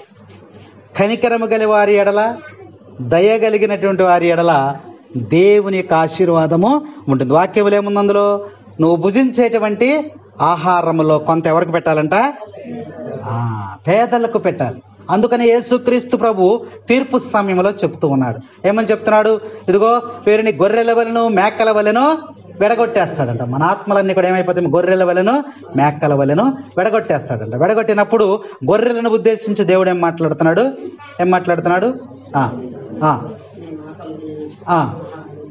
నా చేత ఆశీర్వదించబడినటువంటి వారులారా నా కుడి పార్శ్వం వద్దకు రండి. చూసారా? వాళ్ళందరూ వచ్చి, కుడి పార్శ్వం దేనికి గుర్తుగా ఉంది? ఆశీర్వాదానికి గుర్తుగా అక్కడికి పిలిచాడు. నా చేత శపించబడినటువంటి వారులారా మీరందరూ కూడా ఎక్కడికి రండి? నా ఎడం వైపుకి రండి. కాబట్టి ఈ కుడి చేతి వైపుకి వచ్చినటువంటి ఆశీర్వదించబడినటువంటి వారు నా యొద్దకు రండి అన్నప్పుడు వీరు ఎందుకు ఆశీర్వదించబడ్డారో ప్రభువే మనకి తెలియజేస్తూ ఉన్నాడు. ఎందుకు తెలియజేశాడు? అక్కడ ఏమని తెలియజేశాడు? నేను ఆకలి కొని ఉన్నప్పుడు ఆహారం పెట్టితరి, నేను దప్పిక కొని ఉన్నప్పుడు నా దప్పికను తీర్చితరి, నేను వస్త్రహీనుడై ఉన్నప్పుడు నాకు వస్త్రమునిచ్చితరి, నేను చెరసాలలో బందీ అయి ఉన్నప్పుడు నన్ను పరామర్శించితరి. అప్పుడు వాళ్ళు ఏమంటున్నారు? ఇవన్నీ మేమెప్పుడు చేశామయ్యా అని అడుగుతున్నారు. మీరు రాలేదు కదా, మీరు ఎప్పుడు చేశారు? అప్పుడు యేసు ప్రభు ఏమన్నాడు? ఈ సమాజంలో ఉన్న బలహీనులైనటువంటి వారికి, అల్పమైనటువంటి వారికి మీరు ఏది చేసినను నాకు చేసినట్లు వారు ఆశీర్వదింపబడతారంట. అర్థమైందా? మనము ఈ లోకంలో మనం కొన్ని పనులు చేసేటప్పుడు బైబిల్ వాక్యాలు మనకు జ్ఞాపకం రావాలి. ఒక భిక్షగాడు మన ఇంటికి వస్తాడు. వచ్చినప్పుడు అమ్మా కొంచెం అన్నం ఉంటే పెట్టమ్మా అంటాడు. మనం ఏమంటాం? పెడతావా? ఆశీర్వాదం. ఇంకా ఎక్కువ మంది అనేది ఏంటమ్మా? నా చెయ్య ఖాళీది వెళ్ళిరా అంటాం. అప్పుడు నీ చెయ్యి ఖాళీగానే ఉంటుంది. ఇక దేవుని యొక్క ఆశీర్వాదం పొందాలి అంటే ఆయన చెబుతూ ఉన్నాడు, అల్పమైనటువంటి వారికి, బలహీనమైనటువంటి వారికి మీరు ఏది చేసినా అది నాకు చేసినట్లే, అప్పుడు మీరు దీవెనలు పొందుతారు అని చెప్పి దేవుడు ఆశీర్వదిస్తూ ఉన్నాడు. Praise the lord. శపించబడినటువంటి వారిని అడుగుతున్నారు, మీరు ఎందుకు శపించబడ్డా? అయ్యా మేము ఎందుకు శపించబడ్డాం అని అడుగుతున్నారు. అడిగినప్పుడు నేను ఆకలి కొని అన్నప్పుడు నాకు, అయ్యా మీరెప్పుడు వచ్చారు? మేమెప్పుడు పెట్టలేదు. యేసు ప్రభు వచ్చాడంటే మేము ఎందుకు పెట్టకుండా ఉంటాం అంటున్నారు వాళ్ళు. కానీ ఆయన ఏమంటున్నాడు? అల్పులైనటువంటి వారిలో నేను ఉన్నాను. కాబట్టి మీరు చేయలేదు కాబట్టి, మీలో దయ లేదు కాబట్టి, మీలో జాలి కరుణ లేవు కాబట్టి మీకు ఆశీర్వాదము రాదు. అందుకనే ఈరోజు వాక్యం మనకు హెచ్చరిక చేస్తూ ఉంది, కనికరము కలిగిన వారి ఎడల దేవుడు వారిని ఆశీర్వదిస్తాడు. ఎన్ని వచ్చినాయి ఇప్పటికీ? ఒకటేంటమ్మా? ఆశీర్వాదం ఎవరికి వస్తుంది? నీతివంతముగా యథార్థముగా జీవించినటువంటి వారికి దేవుని యొక్క దీవెనలు, దేవుని యొక్క ఆశీర్వచనాలు నిండుగా మెండుగా వస్తాయి. రెండవ అంశం ఏంటి? నమ్మకము కలిగి ఉన్నటువంటి వారికి, దేవుని ఎడల నమ్మకము, చిత్తశుద్ధి కలిగినటువంటి వారికి దేవుని యొక్క ఆశీర్వాదాలు వస్తాయి. మూడవ వ్యక్తి ఎవరమ్మా? దయ కనికరము కలిగినటువంటి వ్యక్తుల ఎడల దేవుని యొక్క ఆశీర్వాదం. ఇవేమి చేయకుండా మనకి ఆశీర్వాదం కావాలంటే దేవుడు దయచేయడు. ఆయన స్పష్టంగా చెప్తున్నాడు. ఆయన ఏదైతే అంటున్నాడో మనతో అది నెరవేర్చేటువంటి దేవుడు గొప్ప దేవుడు, మన దేవుడు. అర్థమైందా?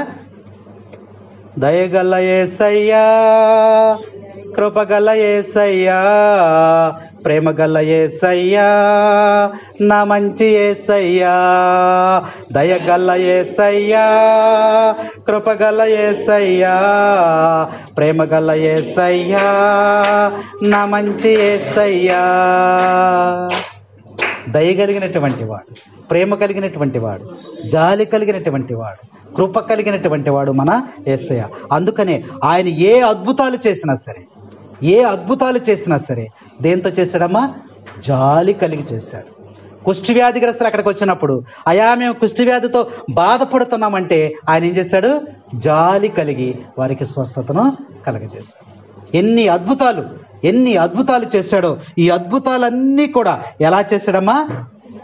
ఆయన జాలి, దయ, కనికరం ఉండబట్టి ఆయన చేయగలిగాడు. దేవుని యొక్క ఆశీర్వాదం మనం పొందుకోవాలి అంటే మనలో ఏముండాలి? కనికరము కలిగి జీవించాలంటాడు. సామెతల గ్రంథంలో ఒక వాక్యం రాయబడి ఉంది చూడమ్మా. సామెతల గ్రంథంలో, సామెతల గ్రంథము 19వ అధ్యాయము 17వ వచనం.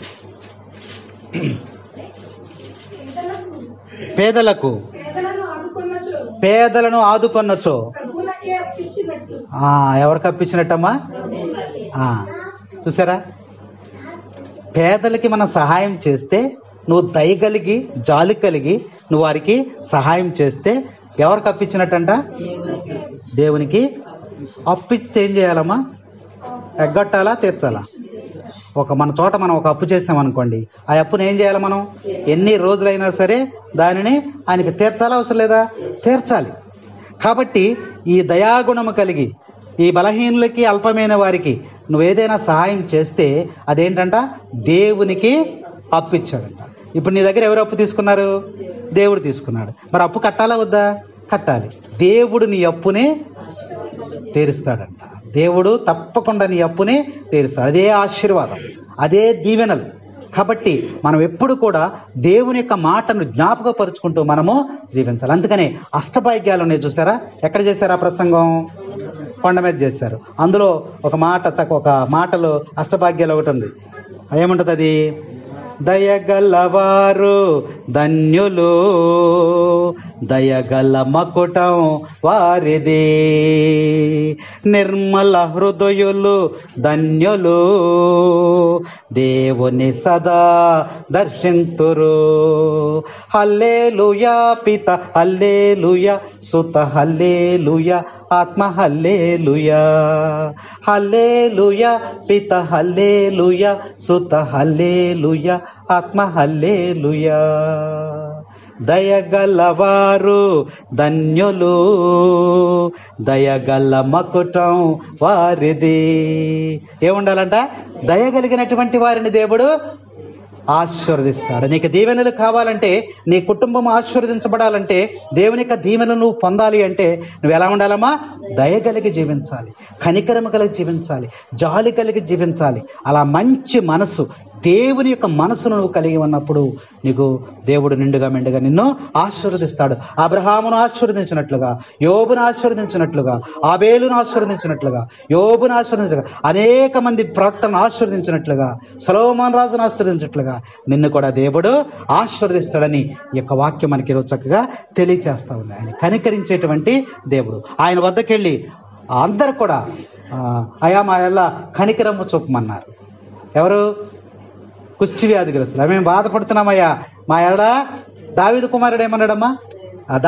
అది గుడ్డివాడు ఏమన్నాడు? దావీదు కుమారా నన్ను కనికరించమన్నాడు. చూసారా? నన్ను కనికరించయ్యా అన్నాడు. అప్పుడు వెంటనే ఆయన ఏం చేశాడు? అరుస్తున్నాడు కదా. ఎక్కడ అరుస్తున్నాడు? దారి పొడవున ఉండి అరుస్తున్నాడు. ఆయన దారి పొడవున ఉండి అరుస్తున్నాడు. గుడ్డివాడి కాబట్టి కనబడదు కాబట్టి ఎలా అరుస్తున్నాడు ఆయన? వచ్చేటువంటి జనాలు అనుకుంటున్నారు, ఏమనుకుంటున్నారు? యేసుప్రభు వస్తున్నాడు కాబట్టి జనాలు తోసుకుంటా నడుస్తా, యేసుప్రభు వస్తున్నాడు, దగ్గరికి వచ్చేసాడు మాటలు వింటున్నాడు. చూపు లేదు కాబట్టి ఏమంటున్నాడు? మాటలు వినికిడి ద్వారా యేసై దగ్గరకు వచ్చేసాడని, యేసైని నేను పలకరించాలంటే ఎలా అని ఈనాడు దావీదు కుమారా నన్ను కనికరించను. కనికరము కలిగినటువంటి యేసయ్య ఎక్కడికి వచ్చాడమ్మా? గుడ్డివాడి దగ్గరికి వచ్చాడు. గుడ్డివాడు ఎక్కడికి గుడ్డివాడు వెళ్ళాడా? వెళ్ళలేదు. ఆ స్వరమును విన్న తర్వాత ఎక్కడికి వచ్చాడమ్మా? యేసుప్రభు అక్కడికి వచ్చాడు. యేసుప్రభు అక్కడికి వచ్చి ఏం మాట్లాడుతున్నాడు? ఏం మాట్లాడాడు? విన్నారు చాలా సార్లు మీరు వాక్యాలు వింటున్నారు కదా.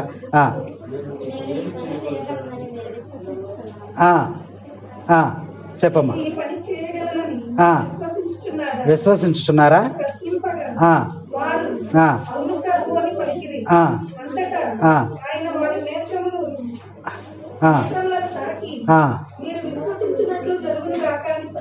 యేసు ప్రభు పలికినటువంటి మాటలు చూసారు. అక్కడ ఆ మాటల ద్వారా ఏం జరిగింది? అక్కడ స్వస్థత కలిగింది, కనికరమ కలిగి. అప్పుడు అంటాడు యేసయ్య మరి 5,000 మందికి ఆహారాన్ని తయారు చేశాడు ఒక చోట.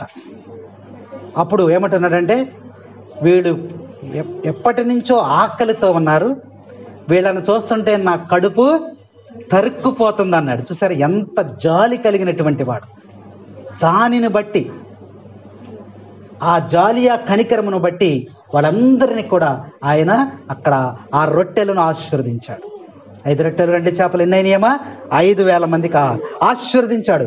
దేవుని యొక్క ఆశీర్వాదం అలా ఉంటుంది, అధికముగా ఆశీర్వదించాడు. ఆయన అంటున్నాడు, వాక్యంలో మనకు సెలవిస్తూ ఉన్నాడు, ఆయన మాట ద్వారా అక్కడ గుడ్డి వారికి కనికరము చూపు, జాలిపడి వెంటనే దగ్గరికి వెళ్ళి, నువ్వు వెళ్ళి ఆ యొక్క శిలములోనికి వెళ్ళి కళ్ళు కడుక్కో, నీకు చూపు వచ్చేస్తాను. చూసారా? కాబట్టి ఇక్కడ వాక్యాన్ని బట్టి చూస్తే కనికరము కలిగినటువంటి వారి ఎడల దేవుని యొక్క ఆశీర్వాదము ఉంటుంది. మొట్టమొదటి ఎక్కడ వచ్చిందమ్మా? యథార్థమైన జీవితం మరి నీతిమంతుల మీదకి ఆశీర్వాదం వస్తుంది. రెండవది నమ్మకమైనటువంటి వ్యక్తుల మీదకి దేవుని యొక్క ఆశీర్వాదం వస్తుంది. ఇంకా దయా కనికరము కలిగినటువంటి వారి మీదకి యొక్క దీవెనలు నిండుగా మెండుగా వస్తాయి. ఇంకా 3 అయినాయా? 4వది ఒకటి చెప్తాను మీకు. దేవుని యొక్క మాటను ఆలకించుట ద్వారా, అంటే దేవునికి నువ్వు లొంగిపోవట ద్వారా నీకు ఆశీర్వాదం వస్తుందంట. వాక్యంలో చూడండి, ద్వితీయోపదేశ కాండము 2వ అధ్యాయం. ద్వితీయోపదేశ కాండము 28వ అధ్యాయము 2వ వచనం.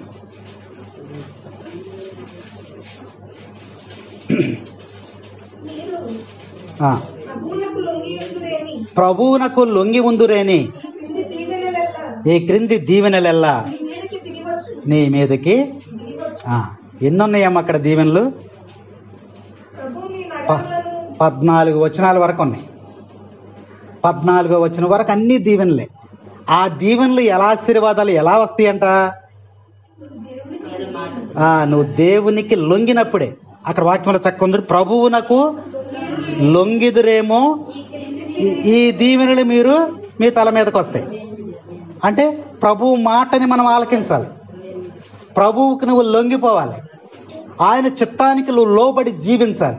అప్పుడే నీకు ఆశీర్వచనాలు ఎన్ని ఉన్నాయి? దరిదాపుగా 28 ఆశీర్వచనాలు ఉన్నాయి అక్కడ. 28 దాకా ఉన్నాయి.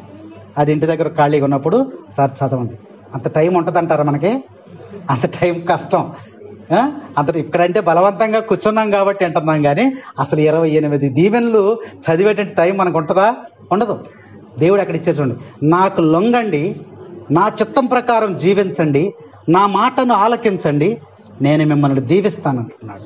ఆ 28 దీవెనలు అక్కడ ఉన్నాయి. ఏమన్నా చక్కగా చదువుకోండి ఇంటి దగ్గర. వాటిలో ఒకటి చెప్తాను నేను, నీ వంట గదిలో ఏది కొదవండదు అని కూడా ఉంది అక్కడ. ఏంటిదమ్మా? చాలు కదా మనకది. అంటే నువ్వు భుజించటానికి కొరత అనేది ఉండదు. దేవుడు నానాటికి కావలసినటువంటి ఆహారాన్ని నీకు దయచేసి, నీ పంటలు అధికముగా పండిస్తానంటున్నాడు, నిన్ను దీవెనలు ఇస్తానంటున్నాడు. నీ బిడ్డలు, నీ వ్యవసాయం, నీ పంటలు, నువ్వు ఒక విలువైన వ్యక్తిగా, నువ్వు ఒక గౌరవమైనటువంటి వ్యక్తిగా, నీ ఇండ్లను, నీ పొలాలను, నీ వంటగదిని అట్లా 28 దీవెనలు అక్కడ దేవుడిచ్చాడు. ఇవన్నీ కూడా ఎలా వస్తున్నాయి? ఆశీర్వాదాలు ఎలా వస్తున్నాయి? ఆయన మాటను లొంగి ఉండాలి, ఆయన చిత్తానికి లోబడి జీవించాలి. నువ్వు వ్యతిరేకంగా జీవిస్తే దేవుని యొక్క దీవెన నీకు రావు. Praise the lord, praise the lord. తండ్రి వందనం, తండ్రి స్తోత్రం, యేసువా వందనం, యేసువా స్తోత్రం. Praise the lord, praise the lord, praise the lord.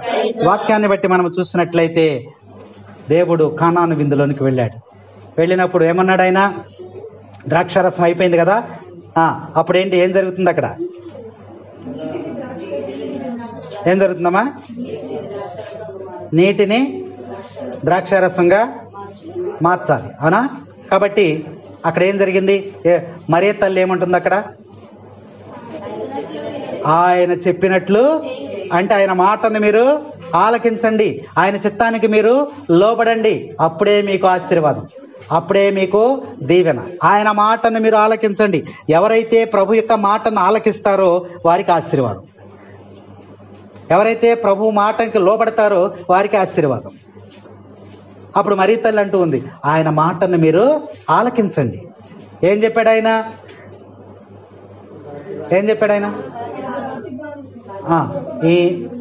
ఈ నీటిని బాణలతో నింపండి అన్నాడు, అంతే కదా.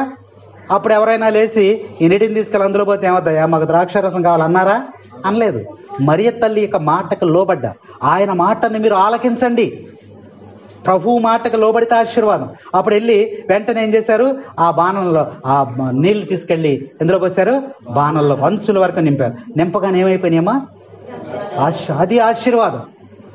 ఆ కుటుంబము దుఃఖములో నుంచి ఎందులోకి వచ్చేసింది, ఆనందములకు సంతోషములకు వచ్చి, అది ఆశీర్వాదం. అది ఆశీర్వాదం. చూసారా, దేవుని యొక్క ఆశీర్వాదం అంటే అది. కాబట్టి నీ కుటుంబము దుఃఖములో ఉంది, బాధలో ఉంది, అన్నీ ఉన్నాయి. కానీ దుఃఖము, బాధ, వేదన, శోధన, బలహీనత, అందులోంచి నువ్వు బయటికి రావాలంటే దేవుని యొక్క ఆశీర్వాదం నీకు కావాలి. కాబట్టి దేవుని యొక్క ఆశీర్వాదం, ఆయన మాటను ఆలకిస్తే నీకు ఆశీర్వాదం వస్తుంది. పేతురు వలేస్తున్నాడా? అన్నీ మనకు తెలుసు, బైబిల్ చెప్పినప్పుడే గుర్తొస్తాయి మనకి, అన్నీ మనకు తెలుసు. పేతురు గారు మరి రాత్రంతా కూడా శ్రమ పడ్డారు, అవునా కదా. రాత్రంతయు శ్రమ పడినా రాలేదు ప్రభు జయమో, రహదారులు వెదకిన నో రాదాయనో. ఏం చేశాడమ్మా, రాత్రంతా కూడా వచ్చిందా ఫలితం? యేసయ్య దగ్గరికి వచ్చాడు. ఇప్పుడు ఏం జరుగుతుంది అక్కడ, పేతురు నువ్వు వాళ్ళని ఇటువేయి. అప్పుడు ఏమన్నాడు పేతురు, రాత్రంతా కూడా మేము ప్రయాసపడ్డాం, కానీ మాకు ఒక్క చేప కూడా, చేపలు పట్టటంలో మంచి ప్రావీణ్యం ఉన్నటువంటి వాడు పేతురు గారు. అంత ప్రావీణ్యం ఉన్నటువంటి వ్యక్తికే చేపలు దొరకల. కానీ ఒక మాట అంటున్నాడు, ఏమంటున్నాడు, నీ ఆజ్ఞ ప్రకారం నీ మాట చొప్పున వల వేస్తున్నా. అంటే ఎవరికి లోబడ్డాడు, దేవుని యొక్క మాటకు లోబడినప్పుడు నీకు ఆశీర్వాదం వస్తుంది. ఎవరైతే దేవుని నా మాటకు లోబడినటువంటి వారిని నేను ఆశీర్వదించుతానని దేవుడు చెప్తూ ఉన్నాడు. నీ మాట చొప్పున వేస్తున్నాను వలని వెంటనే లోబడి వలేశాడు. ఏం జరిగింది, అద్భుతం. వల పిగులనన్ని చేపలు పడిపోయినాయి. అది ఆశీర్వాదం అంటే, దేవుని యొక్క ఆశీర్వాదం అంటే. ఆయన మాటకు నువ్వు ఎప్పుడైతే లోబడతావో అప్పుడు నీకు ఆశీర్వాదం అనేది వస్తుంది. Praise the lord, praise the Lord. మీకు తెలిసింది ఎప్పుడని చెప్పండి, బైబిల్ గ్రంథంలోంచి ఒక ఆశీర్వాదం. ఆయన మాటకు లోబడింది చెప్పండి, ఇంకేదైనా గుర్తుంటే. బెతానియా అనేటువంటి ఊరేలండి, ఒకసారి బెతానియా అనేటువంటి ఊరేలండి. రైట్, బెతానియా అనేటువంటి ఊరేలండి. వెళ్ళారా? ఎవరున్నారు అక్కడ? మరియా మార్తలు ఉన్నారు కదా, ఏడుస్తున్నారు. అని అయ్యా సమాధి ఎక్కడ చేశారో వెళ్దాం రమ్మన్నాడు. అమ్మన్నప్పుడు వాళ్ళు ఏమన్నారు, అయ్యా ఆయన సమాధి చేసి 4 రోజులు అయిపోయింది, కుళ్ళిపోతుంది, కాబట్టి అవస్థ లేదు. అప్పుడేమన్నాడు ఆయన, దేవుని మహిమ ఎలా ఉంటుందో మీరు చూద్దు కానీ రండి అన్నారు. లోబడి వచ్చారా లేదా? అక్కడికి వచ్చారు. వచ్చిన తర్వాత ప్రభు చెప్పినటువంటి మాట ఏంటి? ప్రభు చెప్పిన మాట ఏంటమ్మా? అక్కడికి వచ్చిన తర్వాత, సమాధి దగ్గరికి వచ్చిన తర్వాత ప్రభు ఏం చెప్పాడు? కాదు, సమాధి దగ్గరికి వచ్చిన తర్వాత ఒక మాట చెప్పాడు ఆయన. ఏమన్నాడు? దానికి ముందు ఈ రాయిని మీరు తొలగించండి. ఏమన్నాడు? అప్పుడు ఎవరన్నా లేచి, చనిపోయిన వాడిని బ్రతికిస్తానంటున్నావు, ఈ రాయి తొయ్యలేవా అన్నాడు ఎవడన్నా? అన్నాడా? అనలా. ఒకలంటే అద్భుతం జరిగేది కాదేమో. ఈ రాయిని తొలగించండి అన్నప్పుడు వెంటనే రాయిని తొలగించారు. తొలగించినప్పుడు లాజరు బయటికి రానప్పుడు లాజరు లేచి వచ్చాడు. Praise the lord, praise the lord, praise the lord. Hallelujah, hallelujah. ఆయన మాటకు లోబడటం వలన అక్కడ ఒక అద్భుతం జరిగింది. అంటే ఇక్కడ మనం ఏమి గమనిస్తున్నాము? సముద్రములో చేపలు పట్టి ఒక చేపల్ని దేవుడు పేతురుకి ఇచ్చేయచ్చు. ఆయన సెలవిస్తే సముద్రంలో చేప ఒడ్డుకొచ్చి పడుతుంది, గంపలో ఏరుకోవచ్చు ఆయన. అలాగే రాయి పక్కకెళ్ళు అని చెప్తే పక్కకెళ్ళిపోద్ది, లాజరును లేపొచ్చు. కానీ దేవుడు ఇచ్చేటువంటి సందేశం ఏంటంటే, నువ్వు చేయవలసిన పని నువ్వు చెయ్యాలి. నీకు అలివి కాని పని, నీకు సాధ్యము కాని పని దేవుడు సాధ్యపరుస్తాడు. Praise the lord. రాయిని తొలగించటం నీ వల్ల అవుద్ది, అది నువ్వు చెయ్యాలి. మృతుడిని సజీవంగా లేపడం నీ వల్ల కాదు, అది దేవుడు చేస్తాడు. వల వేయటం నీ వల్ల అవుద్ది, చేపలు అందులోకి వచ్చి చేరటం అనేది దేవుడు చేసేటువంటి అద్భుతం. కాబట్టి దేవుని యొక్క సందేశం మనం ఏం గ్రహించాలంటే, నువ్వు చేయవలసిన పని నువ్వు చేసినప్పుడు నీకు సాధ్యం కాని పనిని దేవుడు చేస్తాడు. Praise the lord, praise the Lord. ఇప్పుడు దేవుని యొక్క ఆశీర్వచనాలు 4 విధాలుగా మనకు వస్తాయి. ఒకటేంటమ్మా, నీతివంతమైన జీవితము జీవించినటువంటి వారి తల మీదకి దేవుని యొక్క ఆశీర్వచనాలు లభిస్తాయి. రెండవది, నమ్మకమైన చిత్తశుద్ధితో నువ్వు జీవించినప్పుడు, నమ్మకమైనటువంటి వ్యక్తిగా నువ్వు జీవించినప్పుడు దేవుని యొక్క దీవెనలు, దేవుని యొక్క ఆశీర్వచనాలు నీ మీద నిండుగా కుమ్మరించబడతాయి. మూడవది, కనికరము కలిగి దయగలిగి జీవించినప్పుడు వారి మీదకి దేవుని యొక్క దీవెనలు కుమ్మరించబడతాయి. నాలుగవది, ఆయన మాటకు లోబడి నువ్వు జీవించినప్పుడు దేవుని యొక్క దీవెనలు నీకు నిండుగా మెండుగా కుమ్మరించబడతాయి అని ఈరోజు ప్రభువు తన వాక్కు ద్వారా హెచ్చరిక చేస్తూ ఉన్నాడు. ఇంకొక మాట చెప్పుకుందాం, చాలా ఇంపార్టెంట్ అనమాట. ఇది చాలా ఇంపార్టెంట్. మలాకీ గ్రంథంలో చూడండి, మలాకీ గ్రంథము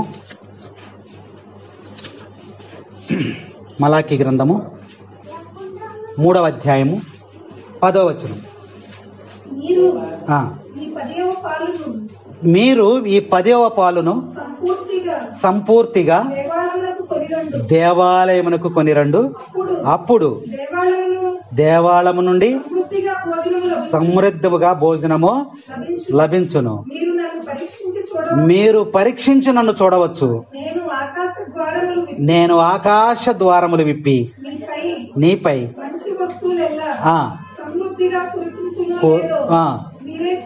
చూసారా, దేవుడు తెలియజేస్తున్నాడు.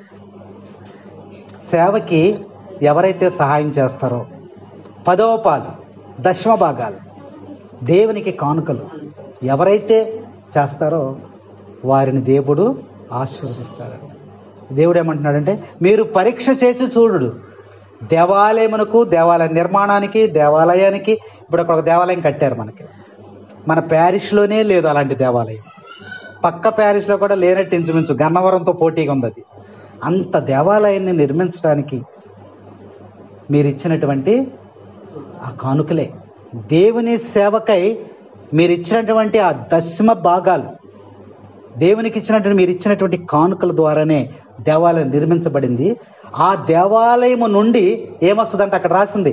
మనం ఏం చేస్తున్నామంటే, వాక్యాలు మనం ఏం చేస్తామంటే చదివేసుకుని వెళ్ళిపోతాం, అందులో భావం మనకు తెలియదు. అది చదువు వాక్యం అందులో ఉంది. అప్పుడు దేవాలయము నుండి నీకు భోజనము సంతృప్తికరముగా వచ్చును. ఇవాళ పూజలు జరుగుతున్నాయి అంటే, నువ్వు ఆత్మీయమైనటువంటి భోజనాన్ని నువ్వు భోజనం చేస్తున్నావంటే, ఎంతమంది వచ్చిన కరువు లేకుండా నీకు ఆత్మీయమైనటువంటి భోజనం లభిస్తూ ఉందంటే ఆ దేవాలయమే నీకు. గుర్తు చేసుకో, సేవకులు ఎవరైతే సేవకి ఇస్తారో, దశమ భాగములను ఇస్తారో, 10వ పాలను ఇస్తారో, అది దేవాలయములకు చేరుకొని దేవాలయము నుండి నీకు సమృద్ధిగా భోజనము లభిస్తుంది. ఒకసారి మీరు పరిశీలన చేస్తారా? నాకు పరీక్ష పెడతారా? దేవుడే అంటున్నాడు, పరీక్ష పెట్టండి, పరీక్ష చేసి చూడండి. ఆకాశమును నేను గుప్పెళ్ళు విప్పుతాను, అవి మీకు ఆశీర్వాదాలుగా వస్తాయంట. వర్షము కురిసినట్టుగా దేవుని మనమైతే గుప్పెడుతో ఎలా వేసామేమో, ఆయనతో ఆకాశము నుండి తన గుప్పెడులను విప్పి కుమ్మరిస్తాడంట. ఆయన యొక్క దీవెనలను పొందాలంటే వాక్యం మనకు చక్కగా హెచ్చరిక చేస్తూ ఉంది. ఆకాశము నుండి నేను గుప్పెళ్ళు విప్పి నువ్వు పట్టజాలనంత విస్తారముగా నిన్ను దీవిస్తా. పాడి పంటలు, పశుపక్షాదులు, బిడ్డలు, నువ్వు చేసే ప్రతి కార్యము, ఉద్యోగము, సమస్తాన్ని కూడా దేవుడు నీకున్న స్థితిని బట్టి నిన్నేం చేస్తాడంట, ఆశీర్వదిస్తాడని దేవుడు ఈరోజు వాక్యంలో మనకి తెలియజేస్తున్నాడు, సేవకిచ్చుట ద్వారా. అలాగే ఈ కుటుంబంలో కూడా ఒక వ్యక్తి సేవకు ఇవ్వటం కూడా జరిగినది. మరి దేవుడు ఎన్నిక చేసుకున్నాడు ఒక బిడ్డని, జోజుబాబు ఫాదర్ గారిని. సువార్త సేవలో ఎంతగానో వినియోగించుకుంటున్నాడు. నీ సంతానాన్ని సేవకు ఇవ్వటం ద్వారా పట్టరానటువంటి విస్తారమైనటువంటి ఆశీర్వచనాలు దేవుడు మనకి ఇస్తాడని వాక్యంలో మనకి తెలియజేస్తున్నాడు. ఒక కానుకను మనం సమర్పించినప్పుడు, లేదా ఒక బలహీనమైన వ్యక్తికి మనం ఏదన్నా సహాయం చేస్తున్నప్పుడు మన శరీరములో సంతోషపడేది ఏంటమ్మా? మన శరీరంలో సంతోషపడేది ఏంటి?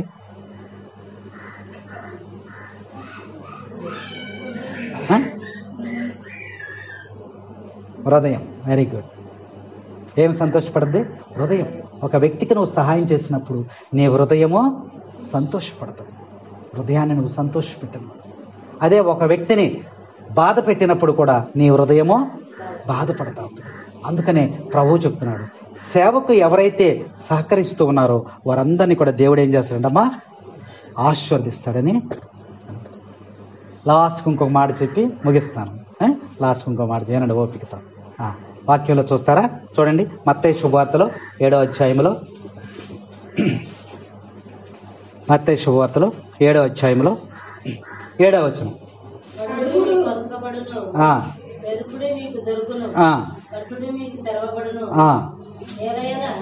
అడిగిన ప్రతివానికి లభించును, వెదికిన ప్రతివానికి దొరుకును, తట్టిన ప్రతివానికి తెరవబడును. కుమారుడు రొట్టెనడిగిన మీలో ఎవడైనా వానికి రాయించునా, చేపనడిగిన పామునిచ్చునా. ఫస్ట్ మళ్ళీ చదవమ్మా. అడుగుడి మీకు వసకబడు. ఆశీర్వాదం. అడుగుడి మీకు వసకబడును. తర్వాత వెదుకుడి దొరుకును. తర్వాత తట్టుడి మీకు తెరవబడును. ప్రభు తెలుసు. ఆశీర్వాదాన్ని కూడా మనం అడగాలి. ఆశీర్వాదాన్ని కూడా మనము అడగండి. అడిగినప్పుడు దేవుడు అడుగుడి మీకు ఇవ్వబడును అంటున్నాడు. మనం ఏదైతే అయ్యా నన్ను ఆశీర్వదించు, నా బిడ్డలను ఆశీర్వదించు, నా పశుపక్షి, నా పంటను ఆశీర్వదించు, ఇదిగో నేను ప్రయాణం వెళ్తున్నాను, తిరిగి వచ్చే వరకు నన్ను ఆశీర్వదించు. ప్రతి విషయంలో కూడా అడుగుడి మీకు ఇవ్వబడును. అందుకని అంటున్నాడు, నా నామం పేరట మీరు ఏది అడిగినా నేను ఇస్తానంటున్నాడు. దేవుడు ఏమైనా ఇవ్వనని అంటున్నాడా? ఇస్తానని వాక్యంలో సెలవిస్తున్నాడు మనకి. యోహాను శుభవార్త 14:14 అంటున్నాడు ఆయన.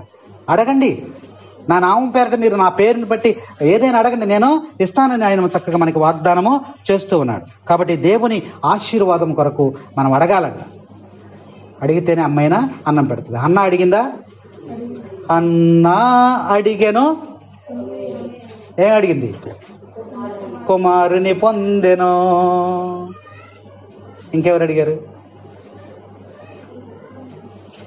అడిగిన వాళ్ళు ఎవరు లేరా? దేవుడిని అడిగిన వాళ్ళు ఎవరు లేరా? గ్రంథంలో ఇన్ని వాక్యాలు వింటున్నాం మనం. పాట కూడా పాడారు అక్కడ. అడిగిన వారికి ఇచ్చే దేవుడు, వెదకిన వారికి దొరికే దేవుడు, తట్టిన వారిని లేపే దేవుడు మన యేసయ్యా, యేసయ్యా, యేసయ్యా. అన్నా అడిగెను, కుమారుని పొందెను, జక్కయ్య వెదకెను, రక్షణ పొందెను. స్త్రీ ఒకరు అడిగెను, స్వస్థత పొందెను. స్త్రీ ఒకరు తాకెను, స్వస్థత పొందెను. నీవడిగిన వెదకిన తాకిన చాలు అన్నీ ఇస్తాడు. ఎవరు? యేసయ్యా, యేసయ్యా, యేసయ్యా. కాబట్టి అడిగితే ఆయన ఇస్తానంటున్నాడు.